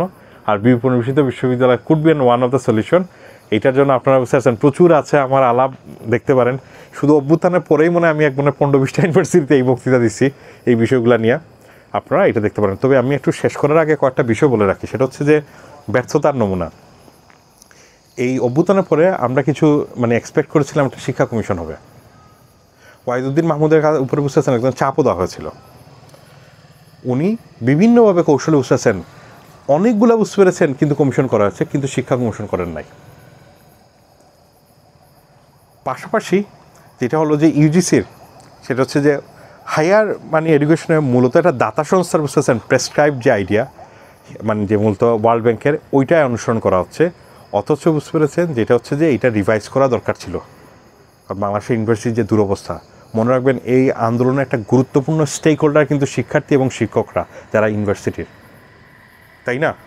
এটা কিন্তু কোনো শ্রমিক আন্দোলন অথবা জনগণ কিন্তু পরে যুক্ত হচ্ছে। ইনিশিয়ালি কিন্তু শুরু হইতেছে কিন্তু ইউনিভার্সিটি কোটা চাকরি বাকরিগুলো নিয়ে।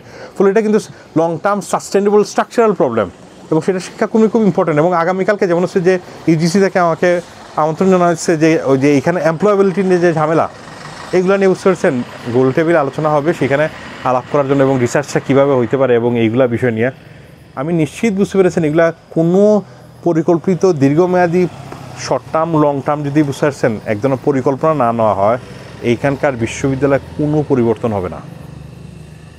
এটা আপনারা না বুঝতে পারার কোনো কারণ নাই।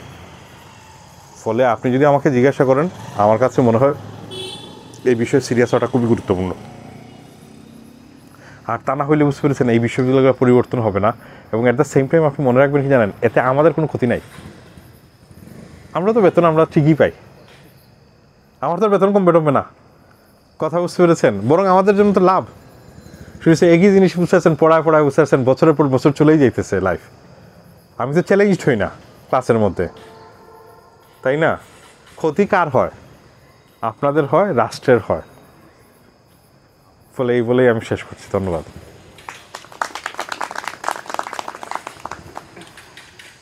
ধন্যবাদ নিজার স্যারকে এবং আপনাদেরকেও ধন্যবাদ। বিশ্ববিদ্যালয় প্রসঙ্গ আন্দোলনের পরবর্তী সময়ে মানে দেখা গেছে হঠাৎ করেই গুরুত্বপূর্ণ একটা স্থানে চলে আসছে, যার পরে দেখা গেছে যে কেমন বিশ্ববিদ্যালয় চাই এই নামেও বিভিন্ন প্রোগ্রাম হয়েছে। তবে আমাদের মানে টার্গেটটা ছিল এই ক্ষেত্রে যে বিশ্ববিদ্যালয়ের নতুন কিছু মুখ আসে সবসময়। তো এই ক্ষেত্রে দেখা যায় যে অপরিচিতই থাকে ধারণা হিসেবে এই ধারণাটা, যার কারণে এই প্রোগ্রামের আয়োজন। তাছাড়া প্রাক উপনিবেশ পর্বে দেখা গেছে যে মানে বিশ্ববিদ্যালয় না সরাসরি যদি নাও বলি, মানে বিহারের কথা বলি, সেটা দেখা যায় যে জৈন এবং বৌদ্ধ তাদের দ্বারাই এই আইডিয়াটা কিছুটা ডেভেলপ হয়েছে। তারও কারণ আছে, কারণ ব্রাহ্মণদের দ্বারা কখনো আসলে বিশ্ববিদ্যালয় হবে না, কারণ তাদের পজিশনটাই হচ্ছে যে ফিক্সড অনেকটা। তো আমাদের দেখা যায় যে যার কারণে মানে মাধ্যমিকদের দ্বারাই অনেকটা ডেভেলপ হয়েছে। তো আমাদের কুন্তশালারও এইরকম একটা মানে অবস্থান নাই, অবস্থান বললে আবার যে কোনো একটা পজিশন নেওয়া হয়ে যায় বলা যেতে পারে। আমরা এখানে একই সাথে মানে ভিন্ন মত এর কথা শুনে থাকি এবং একই সাথে মানে সবাই যেন একটা স্পেস পায়, যেই জায়গাটা আসলে বিশ্ববিদ্যালয়ে পাওয়ারই কথা ছিল এবং স্বাভাবিকভাবে বিশ্ববিদ্যালয় এরকমই হওয়ার কথা ছিল। তো তার যে একটা অংশ সেটাই আমরা এখানে চর্চা করে থাকি বলা যায়। যাই হোক, এখন আপনাদের যদি কারো কোনো প্রশ্ন থাকে স্যারের প্রতি, তাহলে আমরা প্রশ্ন নিব এখন আর কি। কারো কোনো প্রশ্ন? দাঁড়ায় দরকার নেই, আপনি বসে বলতে পারেন।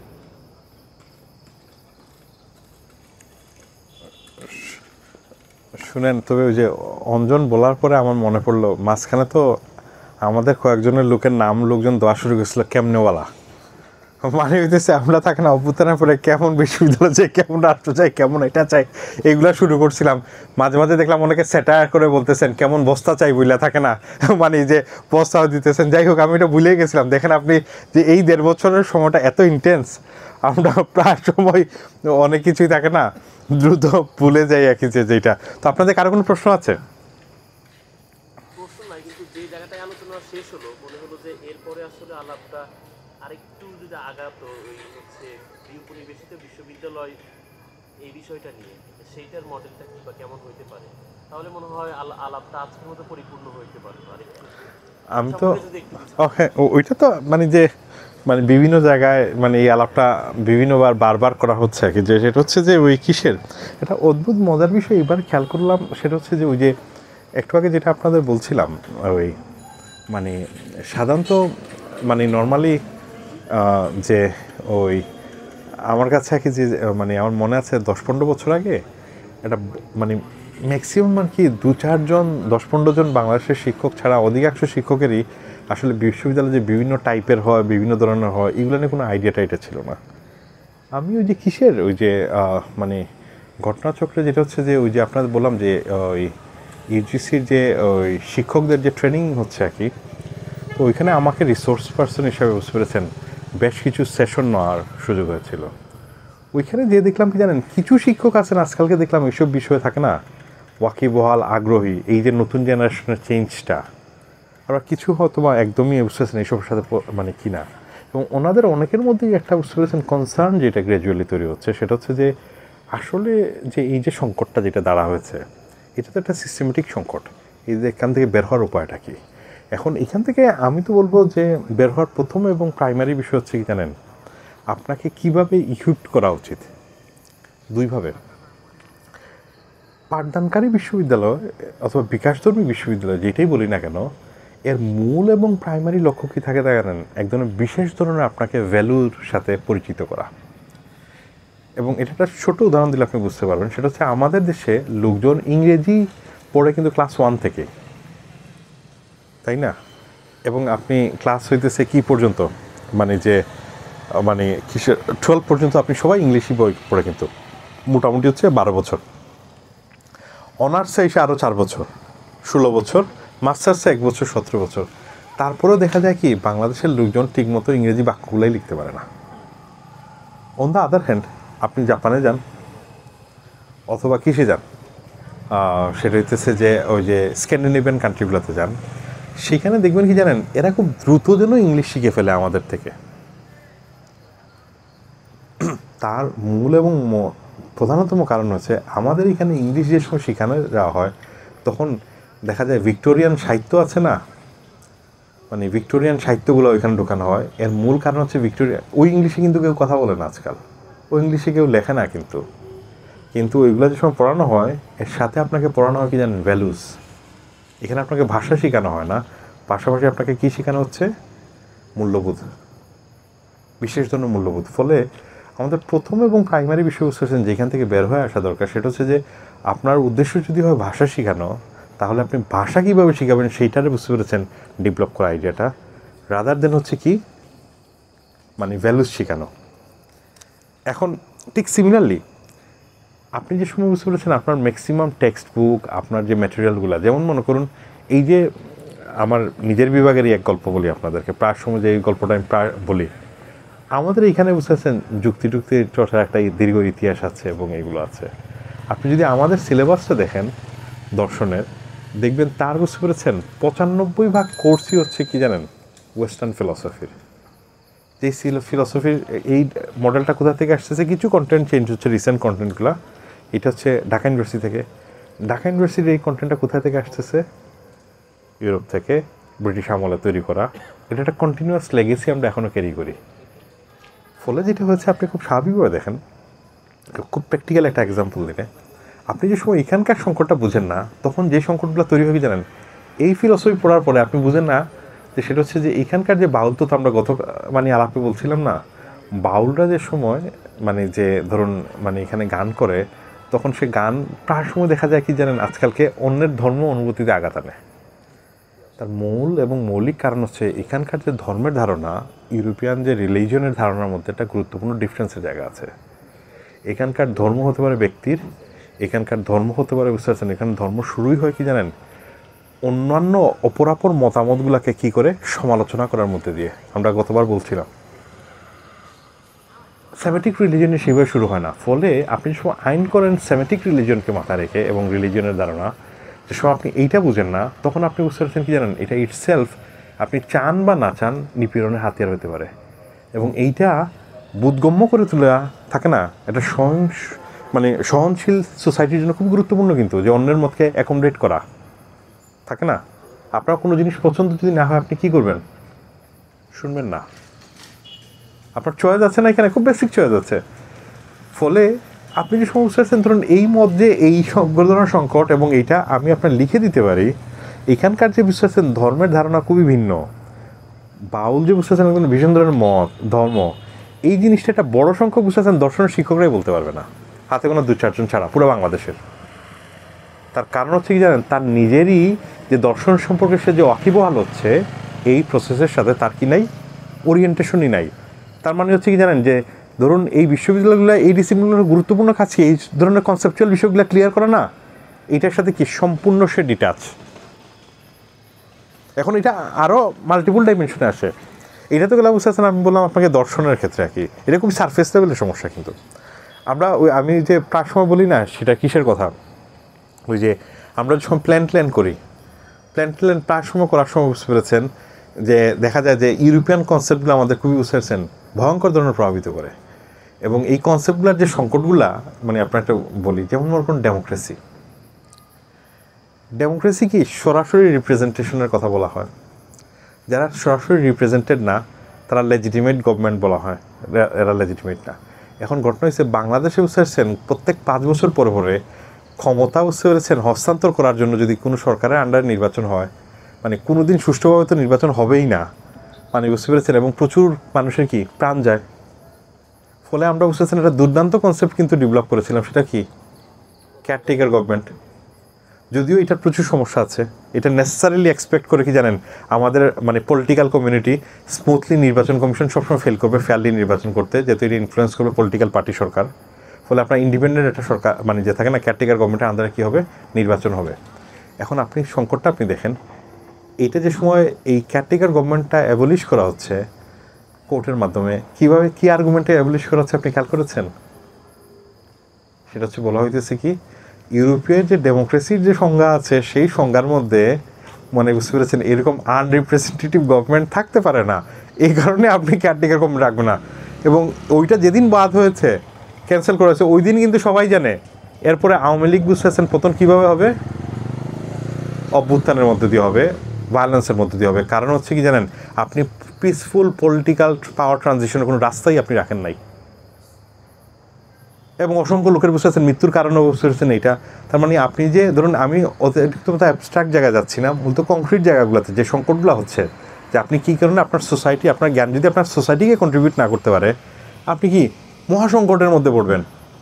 যেমন হচ্ছে আপনি আরেক দিকে দেখেন, সেটা হচ্ছে যে খুবই মানে যে এই অভ্যুত্থানের উপর একটা দুর্দান্ত ঘটনা ঘটেছে। এর আগে আমাদের এখানকার এন্টায়ার বুদ্ধিজীবিতা চর্চা হতো কীভাবে জানেন, জ্ঞানের সাংবাদিকতা করার মধ্যে দিয়ে। জ্ঞানের সাংবাদিকতাকে কি, ফানো কি বলছে আমরা এখানে গল্প করলাম, এসে মার্কস কি বলছে এখানে গল্প করলাম, মানে যে ওই মানে যে কিসে খুলদুন কি বলছে এখানে গল্প করলাম, এসে থাকে না, অথবা ধরুন নাকি যে জন স্টুয়ার্ট মিল কি বলছে, কান্ট কি বলছে, এই গল্প করতেছি। এখন ঘটনা হচ্ছে যে আমাদের এত মেধাবী লোক যদি বুঝতে পারছেন শুধু জ্ঞানের সাংবাদিকতা করতে যেই শেষ হয়ে যায়, তাহলে এই সোসাইটির সমস্যার সমাধান কে করবে, কীভাবে করবে? এটা তো তাদের ঘাড়েই বার্তায়, তাই না? এবং এইবার যে সময় বুঝতে পেরেছেন অভ্যুত্থানের পরে মানে জনগণের আকাঙ্ক্ষা কি থাকে না, যে আমাদের প্রেক্ষাপট অনুসারে নতুন রাষ্ট্র নির্মাণ করা। কিন্তু ঘটনা হয়েছে কি জানেন, এর পরেই কিন্তু আমরা অদ্ভুতভাবে আবিষ্কার করছি কি জানেন, আমাদের সোসাইটির বুদ্ধিজীবীরা শুধু সমালোচনা করতেই প্রস্তুত, বিকল্প প্রস্তাব দিতে প্রস্তুত না। তার মানে হচ্ছে কি, যে আমাদের এই সোসাইটিকে কেন্দ্র করে যে বিকল্পগুলো কীভাবে হতে পারে, এইটা আমাদের জ্ঞানতাত্ত্বিক আলোচনার বিষয় না। এবং এক্স্যাক্টলি এই কারণে আপনি দেখবেন কি জানেন, এইখানে ম্যাক্সিমাম কোনো ফিলসফি অথবা বলেন পলিটিক্যাল সায়েন্স অথবা বুঝতেছেন পাবলিক রিলেশনশিপ, যে পাবলিক অ্যাডমিনিস্ট্রেশন, এদের কারোর মধ্যে বুঝতেছেন কোনো ধরনের আলাপ পাবেন না বুঝতেছেন কোন কমিশনে কী হয়েছে, কীভাবে আসলে রাষ্ট্র কী চেঞ্জ করা হতো। তারা এখনও আছে প্লেটোর ডেমোক্রেসিতে, এবং মানে যে প্লেটোর রিপাবলিক এবং কি ডেমোক্রেসির মধ্যে। তার মানে হইতেছে কি জানেন, আপনি এই সমস্যার সমাধান কীভাবে সমাধান করলে আপনি দেখছেন না। এবং এক্স্যাক্টলি এই কারণে কি আপনি দেখবেন কি জানেন, আমাদের এখানে যারা বুঝতে পারছেন রাজনীতি নিয়ে অ্যানালাইসিস এবং কমেন্ট্রি দেন, এখানে কোনো পলিটিক্যাল সায়েন্সের লুক পাবেন না, দর্শনের কোনো লিক পাবেন না এখানে দর্শনের সমস্যা নিয়ে মানে ইন্টারাকশন করতে। তার কারণ হচ্ছে কি জানেন, তার কারণ হচ্ছে মূলত এইখানকার জ্ঞান এইখানকার সম্পর্ককে অ্যাড্রেস করছে না। তাহলে এইটার সমস্যার সমাধান কি, সেটা হচ্ছে আমরা বলছি, সেটা হচ্ছে আপনার এখানকার যে বিশ্ববিদ্যালয় এমন ধরনের জ্ঞানকাণ্ড নির্মাণ করা দরকার, যেই জ্ঞানকাণ্ড আসলে এই সমস্যাগুলোকে অ্যাড্রেস করতে পারে। এটা একটা গুরুত্বপূর্ণ পার্থক্য কার সাথে জানেন, কার্ল মার্কসের সাথে। কার্ল মার্কস যে সময় বলেন বুঝতে পেরেছেন, সেটা হচ্ছে যে সব অ্যানালাইসিস শেষ হয়ে গেছে, এখন হচ্ছে চেঞ্জ করার পর্ব।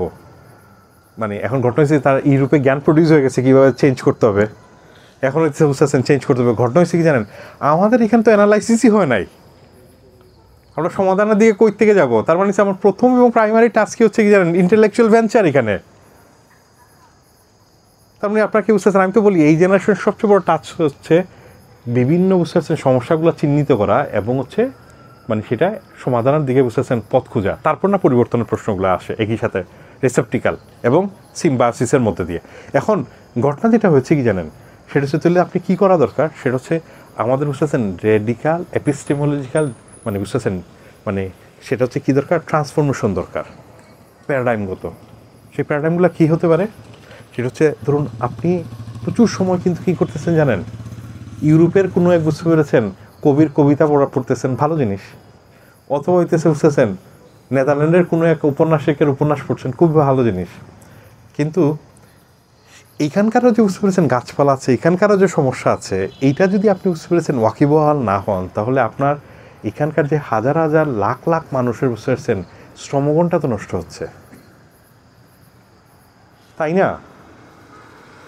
তার মানে হচ্ছে কি জানেন, আপনি যতক্ষণ না পর্যন্ত, তার মানে হচ্ছে এটা কি রিসোর্সেসের নষ্ট হচ্ছে, আপনার সমস্যার সমাধান হচ্ছে না এবং প্রলংড হচ্ছে, এবং হচ্ছে বিভিন্ন ধরনের বুঝতে পারছেন আমাদের মধ্যে কি জানেন আন্ডারস্ট্যান্ডিং না হওয়ার কারণে বিভিন্ন ধরনের গুরুত্বপূর্ণ ইনিশিয়েটিভ আমরা যৌথভাবে নিতে পারছি না।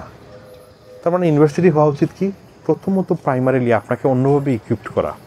কি ইকুইপড করা, আপনাকে এক ধরনের বুঝতে পেরেছেন মানে যে কিসের মতো, মেষের পালের মতো, অথবা হচ্ছে যে ওই যে কিসের শিপ মেষ না, ভেড়ার পালার মতো বুঝতে পারছেন অনুগামী অথবা অনুসারী করা না, মূলত আপনাকে বুঝতে পারছেন ক্রিটিক্যালি চিন্তা করার ক্যাপাসিটি দেওয়া। ওই যে অঞ্জন কিছুক্ষণ আগে বলছিল, সেটা হচ্ছে যে কেন এখানকার মধ্যামিকারা মানে বড় বড় মানে যে প্রতিষ্ঠান গড়তে পেরেছিল, মানে ব্রাহ্মণরা না, তার গুরুত্বপূর্ণ কারণ হচ্ছে মধ্যামিকারা বুঝতে পারছেন, মনে করতো সব জ্ঞানই বুঝতে পেরেছেন কি জানেন, হয় মিথ্যা অথবা হইতেছে বুঝতে পেরেছেন ব্যবহারিক, এটা আলটিমেট পরমার্থ না। ফলে আপনার কাজ হইতেছে কি জানেন, সব জ্ঞানকে কি করা, মানে ক্রিটিক্যালি ইভ্যালুয়েট করা। তার মানে বিশ্ববিদ্যালয়ে কাজ না বুঝতে পেরেছেন, আপনারা বুঝতেছেন বিশেষ ভাবনা চিন্তায় বড় করা, রাধা একদিন আপনাকে কিসে কীভাবে সবল করা জানেন, ক্রিটিক্যাল থিঙ্কিংয়ে সবল করা, ক্রিটিক্যালি রিড করা, ক্রিটিক্যালি বুঝতে পেরেছেন আপনার কি লিখতে পারা, এবং ক্রিটিক্যালি বলতে পারা এবং ভাবতে পারা। এখন সেটা যদি আপনাকে করতে হয়, প্রথম এবং প্রাইমারিলি হচ্ছে কি জানেন, আপনাকে প্রথমে যেটা শিখাইতে হবে কি জানেন, গুরু পেটা বিদ্যা। মানে গুরুরে যদি পিঠায় না মরতে পারেন বুঝতে পারছেন, আপনার তখন উন্নতি হবে না। এখন গুরু পিঠা বিদ্যার বুঝতে পারছেন প্রথম এবং প্রাইমারি বিষয় কি, সেটা হচ্ছে যে গুরু, ধরুন আমি যে কথা বলতেছি তার মধ্যে যদি আপনি ভুলই না ধরতে পারলেন, তাহলে আপনার আর উন্নতি হইল কীভাবে, আপনি তো আমার মধ্যেই আবর্তিত। তার মানে হচ্ছে প্রথম এবং প্রাইমারি কাজ বুঝতে পেরেছেন, সেটা হচ্ছে যে আমাদের এই যে শিক্ষক এবং ছাত্রের প্যারাডাইম থেকে বের হয়, আমি তো প্রায় সময় বলি উত্তর সাধক এবং থাকে না পূর্ব সাধকের ধারণার মধ্যে, একজন আগে সাধনা করছে আমি অথবা আপনি পরে সাধনা করতেছেন, পার্থক্য এতটুকুই। কিন্তু আপনি যদি আমাকে চাপিয়ে না যেতে পারেন, তাহলে এই সোসাইটির কোনো উন্নতি হবে না, মনে রাখবেন। আমি হইতেছি প্রতিষ্ঠান, আমি হচ্ছি গতকাল, আমি হচ্ছি স্টাবলিশমেন্ট, এবারে লিটারালি। কিন্তু তার মানে প্রথম এবং প্রাইমারি বিষয় হচ্ছে বুঝতেছেন চাপিয়ে যাওয়া, এই ধরনের মনস্তত্ব। এবং এটা খুবই ক্রুশাল কেন জানেন, আপনারা হইতেছেন সেই জেনারেশনের যারা হচ্ছে আনলেস আপনি একান্তভাবে সৌভাগ্যবান সরকারি চাকরি পেয়ে গেছেন, তাহলে আগামী বুঝতে পারছেন 20-25 বছর আপনার জীবনে বুঝতে পারছেন সেমই থাকবে। কিন্তু আপনি যদি অন্য কোনো সেক্টরে যান, ট্রাস্ট মি, যেই প্রফেশন দিয়ে জীবন শুরু করবেন, এই স্কিল দিয়ে আপনার রিটায়ারমেন্ট পর্যন্ত যাইতে পারবেন না, কারণ হচ্ছে সব কিছু চেঞ্জিং এবং শিফটিং। তার মানে আপনি এই জগতে বুঝতে পারছেন, মানে যদি সার্ভাইভ করতে হয়, প্রথম এবং গুরুত্বপূর্ণ আপনার জন্য কি জানেন, সেটা হচ্ছে বুঝতে পারছেন কোনো কিছুতে বিশ্বাস স্থাপন না, ক্রিটিক্যালি দেখা। যেমন একটা ছবি দেখলেই বুঝতে পারছেন বয়স্ক লোকরা বিশ্বাস করে ফেলে না এটা সত্যি, আপনারা কি সন্দেহ করেন না? সন্দেহ করেন। তার কারণ হচ্ছে আপনি ক্রিটিক্যালি বুঝতে পারছেন সার্ভাইভ করতেন। কারণ আজকালকের সময় সবচেয়ে বেশি আপনাকে কী করা যায় জানেন, এক্সপ্লোর করা যায় সোশ্যাল মিডিয়ার মাধ্যমে এবং কিসের মাধ্যমে। ফলে আপনাকে সবসময় ইকুইপ করতে হবে কি জানেন, মানসিকভাবে এবং হচ্ছে জ্ঞান জাগতিকভাবে কি জানেন, সেটা হচ্ছে যে কোনো বিষয়কে ডাউটের জায়গা থেকে দেখা, ক্রিটিক্যালি দেখা। এবং হচ্ছে যে প্রতিষ্ঠিত যত জ্ঞানগুলো আছে সেটা হচ্ছে কী করা উচিত, মানে শিক্ষকের কাজ অথবা উত্তর সাধকের কাজ হচ্ছে এগুলোর যে সমস্যাগুলো আছে সেই দিকে বুঝতেছেন মানে পয়েন্ট আউট করা, রাদার দেন বুঝতে পারছেন কোনো কিছু বুঝতে পারছেন শিখায় আপনাকে বিকশিত করা, এই প্ল্যান থেকে বের হয়ে আসা উচিত। তার মানে আপনি যেভাবে আইনস্টাইনের থিওরি পড়ছেন, আপনার প্ল্যান থাকা উচিত বুঝতে পারছেন এটা সংকটগুলো কী কী ফাইন্ড আউট করা এবং এটা ফার্দার ডেভেলপমেন্ট করা। আপনি ফ্যাশন ডিজাইন করছেন বুঝতে পেরেছেন, আপনার সংকট হচ্ছে যে এই পরিবেশের সাথে যে ডিজাইনটা আছে এটা খাপ খাচ্ছে না, থাকে না, এই কাপড়গুলোর মধ্যে প্রবলেম আছে। যেমন আমি সুতির কাপড় পরে এটা ভাঁজ পড়ে যায় বেশি, আপনার এমন সুতির কাপড় দরকার কি এটা ভাঁজ পড়বে না, তাই না? আপনি প্রায় সময় দেখবেন, সেটা আমি প্রায় সময় বলি, সেটা হচ্ছে যে আমাদের ছেলেমেয়েরা যে প্রবলেম দেখে না, সেটা হচ্ছে যে যেমন এত ফ্যাশন হাউস, এত কি, মানে আপনি একটা বিস্ময়কর একটা উদাহরণ দেখেন, আমি প্রায় সময় এটা বলে থাকি, সেটা হচ্ছে যে এতগুলো ফ্যাশন হাউস, এতগুলা কিসে আমরা প্রচুর কাপড় কিন্তু কি বাইরে এক্সপোর্ট করি। আমাদের দেশে প্রায় মাদের বুঝতে পারছেন, আপনি জানেন যে প্রেগনেন্সি মিসক্যারেজ হয় একটা গুরুত্বপূর্ণ কারণ কি জানেন, পড়ে যান অথবা ব্যথা পেয়ে যান এগুলা। এবং হচ্ছে ওনারা যখন সিঁড়ি বেয়ে ওঠেন দেখবেন বাজার করে এক হাতে হচ্ছে কী আছে ব্যাগ, আর এক হাতে হচ্ছে সিঁড়ি ধরে ধরে। ফলে কি জানেন, এখন দুই হাতে যদি ব্যাগ থাকে মহাবিপদ। তো সন্তান একটা আছে, সেকেন্ড সন্তানের সময় এই ঘটনাগুলো বেশি ঘটে। তার কারণ হচ্ছে কি জানেন, উনি ওই যে পেটের মধ্যে ধরা না, এই যে ধরা চাপটা লাগে, নইলে না ধরলে বুঝতেছেন আপনি কী হন, উনি হাঁটতে পারেন না। এখন আপনি জানেন বুঝতেছেন ইউরোপের বুঝতেছেন হাউসগুলোর, ফ্যাশন হাউসগুলোর জন্য বাংলাদেশ থেকে প্রডিউস হচ্ছে প্রেগনেন্সির যে কাপড়গুলো আছে না, যেগুলো হচ্ছে আপনার মানে পেটকে একটা সাপোর্ট দেওয়ার জন্য, যাতে করে আপনার হাত দিয়ে ধরতে হয় না। অথচ আমাদের দেশে বুঝতে পারছেন আড়ং ম্যাটার্নিটি কাপড় তৈরি করে, সে হচ্ছে ঢুলা কাপড়ই বুঝে, বুঝতে পারছেন এটা যে পুরুষ কীভাবে চিন্তা করে। কারণ পুরুষের কাছে ঢুলা কাপড়টা গুরুত্বপূর্ণ, কিন্তু যে সাপোর্টটা গুরুত্বপূর্ণ না। ফলে সেভাবে কি জানেন, ঢুলা কাপড় দিয়ে হাত দিয়ে আপনি ধরবেন এবং আরেক হাত দিয়ে বাজার নিয়ে উঠবেন, তাহলে আপনি কোন আপনার তো আরেক হাত দরকার যে সন্তানকে ধরার জন্য, আপনার আরেক হাত দরকার কি জানেন, আপনার সিঁড়িতে ধরার জন্য। তার মানে হচ্ছে যে এই যে বেসিক সমস্যাগুলো আপনাকে লক্ষ্য করে, এটা কিন্তু খুব জটিল না। আপনি যে ছায়া আছে না, ছায়ার সাথে একটা লেয়ার অ্যাড করে দিলেই কিন্তু এটা বুঝতে পারছেন প্রোটেকশনটা তৈরি হয়ে যায়। এই স্বাভাবিক যে সংকটগুলো যদি আপনি না দেখতে পারেন, তাহলে আপনি কি কখনোই আপনার সোসাইটি বেটার দেখতে পারবেন না। এটা আর্কিটেকচারাল সমস্যায় কি, আরবান প্ল্যানিংয়ে, আমাদের শিক্ষার ক্ষেত্রে, দর্শনের ক্ষেত্রে, তো আমরা বললাম সব জায়গায় আমাদের আসলে সমস্যায় ভরপুর এবং এই জায়গা থেকে দেওয়ার ফলে বিশ্ববিদ্যালয় বিশ্ববিদ্যালয় আসলে যদি জ্ঞান যদি বুঝতে সে পারমার্থিক মনে না করে, সব মনে করে বুঝতেছেন বিভিন্ন দৃষ্টি এবং কিছু ভুল এবং হচ্ছে বুঝতেছেন কিছু ব্যবহারিক। তাহলে একটার সাথে আরেকটা পার্থক্য কি, আমাদের বুঝতেছেন আমাদের জীবন এবং জীবন মানে বুঝতেছেন বেটারমেন্টের জন্য, ওয়েলবিংয়ের জন্য যে ধরনের নলেজ দরকার থাকে না, ওইটাই ডেভেলপ করাই হচ্ছে বুঝতেছেন বিপণন বিশ্ববিদ্যালয়ের প্রথম এবং গুরুত্বপূর্ণটা কাজ। এবং সেটাই হচ্ছে ব্যবহারিক জ্ঞান। সেটা এন্টারটেনমেন্ট ক্ষেত্রে হতে পারে, সেটা হচ্ছে থাকে না আমাদের সমাজের সংকটগুলো নিরসনের ক্ষেত্রে, এটা হইতে পারে টেকনোলজিক্যাল সংকটের ক্ষেত্রে, এটা হইতে পারে কিসের ক্ষেত্রে, মেডিসিনের ক্ষেত্রে সহ বিভিন্ন জায়গাগুলোতে এই বিষয়গুলো খুবই গুরুত্বপূর্ণ এবং এসেনশিয়াল। এটা বলেই শেষ করছি তাহলে, ধন্যবাদ। হ্যাঁ হ্যাঁ প্রশ্নটা হচ্ছে যে মানে আপনি যেভাবে বলছিলেন যে পুরো ব্যাপারটা বুঝলাম আর কি, যে আপনি অনেকগুলো সাইড থেকে আলোচনা করছেন এবং বিভিন্ন জায়গা থেকে আসলে বিভিন্ন আলোচনার সূত্রপাত হচ্ছিল, ফলে বহু জায়গায় আসছে যে জায়গাগুলোতে মানে আরও আলোচনা হওয়া প্রয়োজন বলে আমি মনে করি। তো একটা জায়গায় আমার বারবার মনে হচ্ছিল যে আপনি একটা বিশ্ববিদ্যালয়ের মডেলের কথা বলছিলেন, তখন বললেন যে ইউরোপের যে মডেল সেই মডেলে হচ্ছে বিশ্ববিদ্যালয়ের জন্য হচ্ছে যে হাতলের একটা কথা বলছেন। তো বাংলাদেশের কথা যদি চিন্তা করি, জাহাঙ্গীরনগরে কয়েকটা গেট আছে এবং সেগুলো লাগানো থাকে। আবার ধরেন যে ঢাকা বিশ্ববিদ্যালয়ে লেখাই আছে এখানে ঢোকা যাবে না আর কি, বাইরের বহিরাগত প্রবেশ নিষেধ। তো এই বিশ্ববিদ্যালয়গুলোকে কীভাবে আসলে মানে এই অঞ্চলের মানুষের যে প্রবলেম সলভিংয়ের জায়গা বা জ্ঞান উৎপাদনের জায়গা হিসেবে তৈরি করা যেতে পারে, সেটার মডেলটা যদি একটু শুনুন, আমি তো যে সময় ওই যে কিসের বিষয়, মানে এটা তো সহজেই বোঝা যায় যে আমাদের নগর পরিকল্পনা হচ্ছে হস্টাইল, আমাদের বিশ্ববিদ্যালয়ের ডিজাইন হস্টাইল। এখানে একমাত্র কাদের জন্য, আপনি ঢাকা শহরের রাস্তায় কারা হাঁটতে পারবে, মানে বুঝতেছেন মানে ইয়াং পুরুষ এবং মানে লাকি হইলে বুঝতেছেন মানে খুবই সবল নারীরা। সেখানে শিশুদের পক্ষে হাঁটা সম্ভব না, বয়স্কদের সাথে হাঁটা সম্ভব না, বিশেষ নিড যাদের আছে থাকে না হুইল চেয়ার, এদের পক্ষে বুঝতেছেন এই শহর একদমই না। কিন্তু আপনি যদি বাইরের দেশগুলোতে যান, বুঝতে পারছেন আপনি যেমনি 10:30 11টা বাজে এরপর দেখবেন রাস্তাঘাটে বয়স্ক লোকে ভর্তি। তারা মানে হচ্ছে কি জানেন, তার রাস্তা এবং ইনফ্রাস্ট্রাকচারগুলো ওইভাবে করা, বাচ্চাদের ভর্তি দেখবেন বিকালের দিকে, বুঝতে পারছেন সে ওইভাবে ডেভেলপ করেছে। আমাদের এই পুরা আমি বলি এটাকে হস্টেল আর্কিটেকচার, এই আর্কিটেকচারে একমাত্র সুষ্ঠু সবল মানে থাকে না সবল মানুষের জন্য এখানে আর কোনো কারো স্থানই দিচ্ছে না। আপনি কলা অনুষদের দেখেন নিচতলায় কোনো রকম বুঝেছেন স্পেশাল নিডে কেউ উঠতে পারলেও 3তলা 4তলা উঠতে পারবে না, এবং উঠতেও পারবে না বইলেই বুঝতে পেরেছেন কিছুদিন আগে আমাদের বিভাগে কোনো এক স্টুডেন্টদেরকে নিতে বলা হয়েছে, যেটা হচ্ছে যে আর্কিওলজিতে নেওয়ার কথা ছিল, কিন্তু যেহেতু উঠতে পারবে না এই কারণে নিচতলায় ফিলসফি আছে নেওয়ার কথা। কিন্তু এইটা উচিত কি ছিল, এই সমস্যার সমাধান করা। আপনি তো কাউরে বুঝতে পারছেন উপরে ওঠার অ্যাক্সেস বন্ধ করার মধ্যে দিয়ে বুঝতে পেরেছেন আপনি মানে যে ন্যায্যতা ভিত্তিক সোসাইটি করতে পারবেন না, তাই না?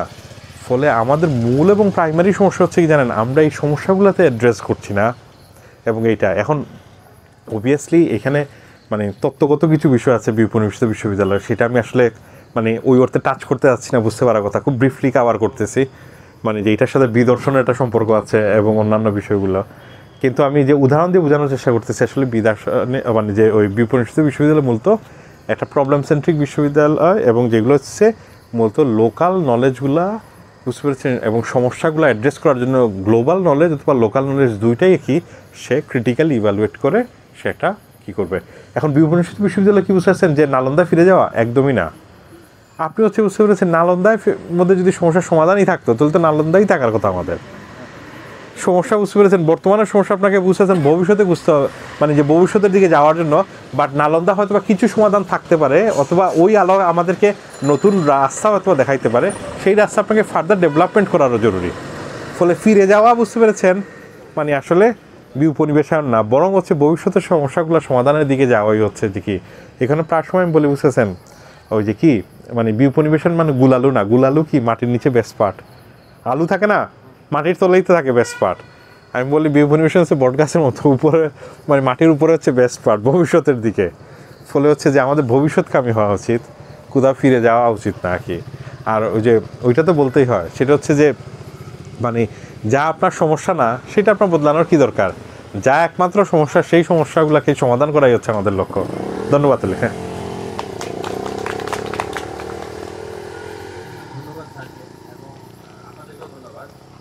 আর তার এর মধ্য দিয়ে যে একটা বিষয় মানে আমাদেরকে বিশ্ববিদ্যালয় সম্পর্কে যেভাবে আলোচনা করেছেন, এই তো মোটামুটি ভালো, হ্যাঁ। বিশ্ববিদ্যালয় কি বিশ্ববিদ্যালয় না, অথবা সেটাকে বিশ্ববিদ্যালয় হিসেবে বলবেন কি না, অথবা যদি বলেন তাহলে সেটা কোন ধরনের, সেটা সম্পর্কে আপনাদের একই সাথে ধারণা রয়েছে। আর আমাদের আসলে সমস্যাগুলো সমাধানের জন্য হয়তোবা জ্ঞানাচার্যের যে ধারণা সেটাও মানে খুব জরুরি হয়ে পড়েছে।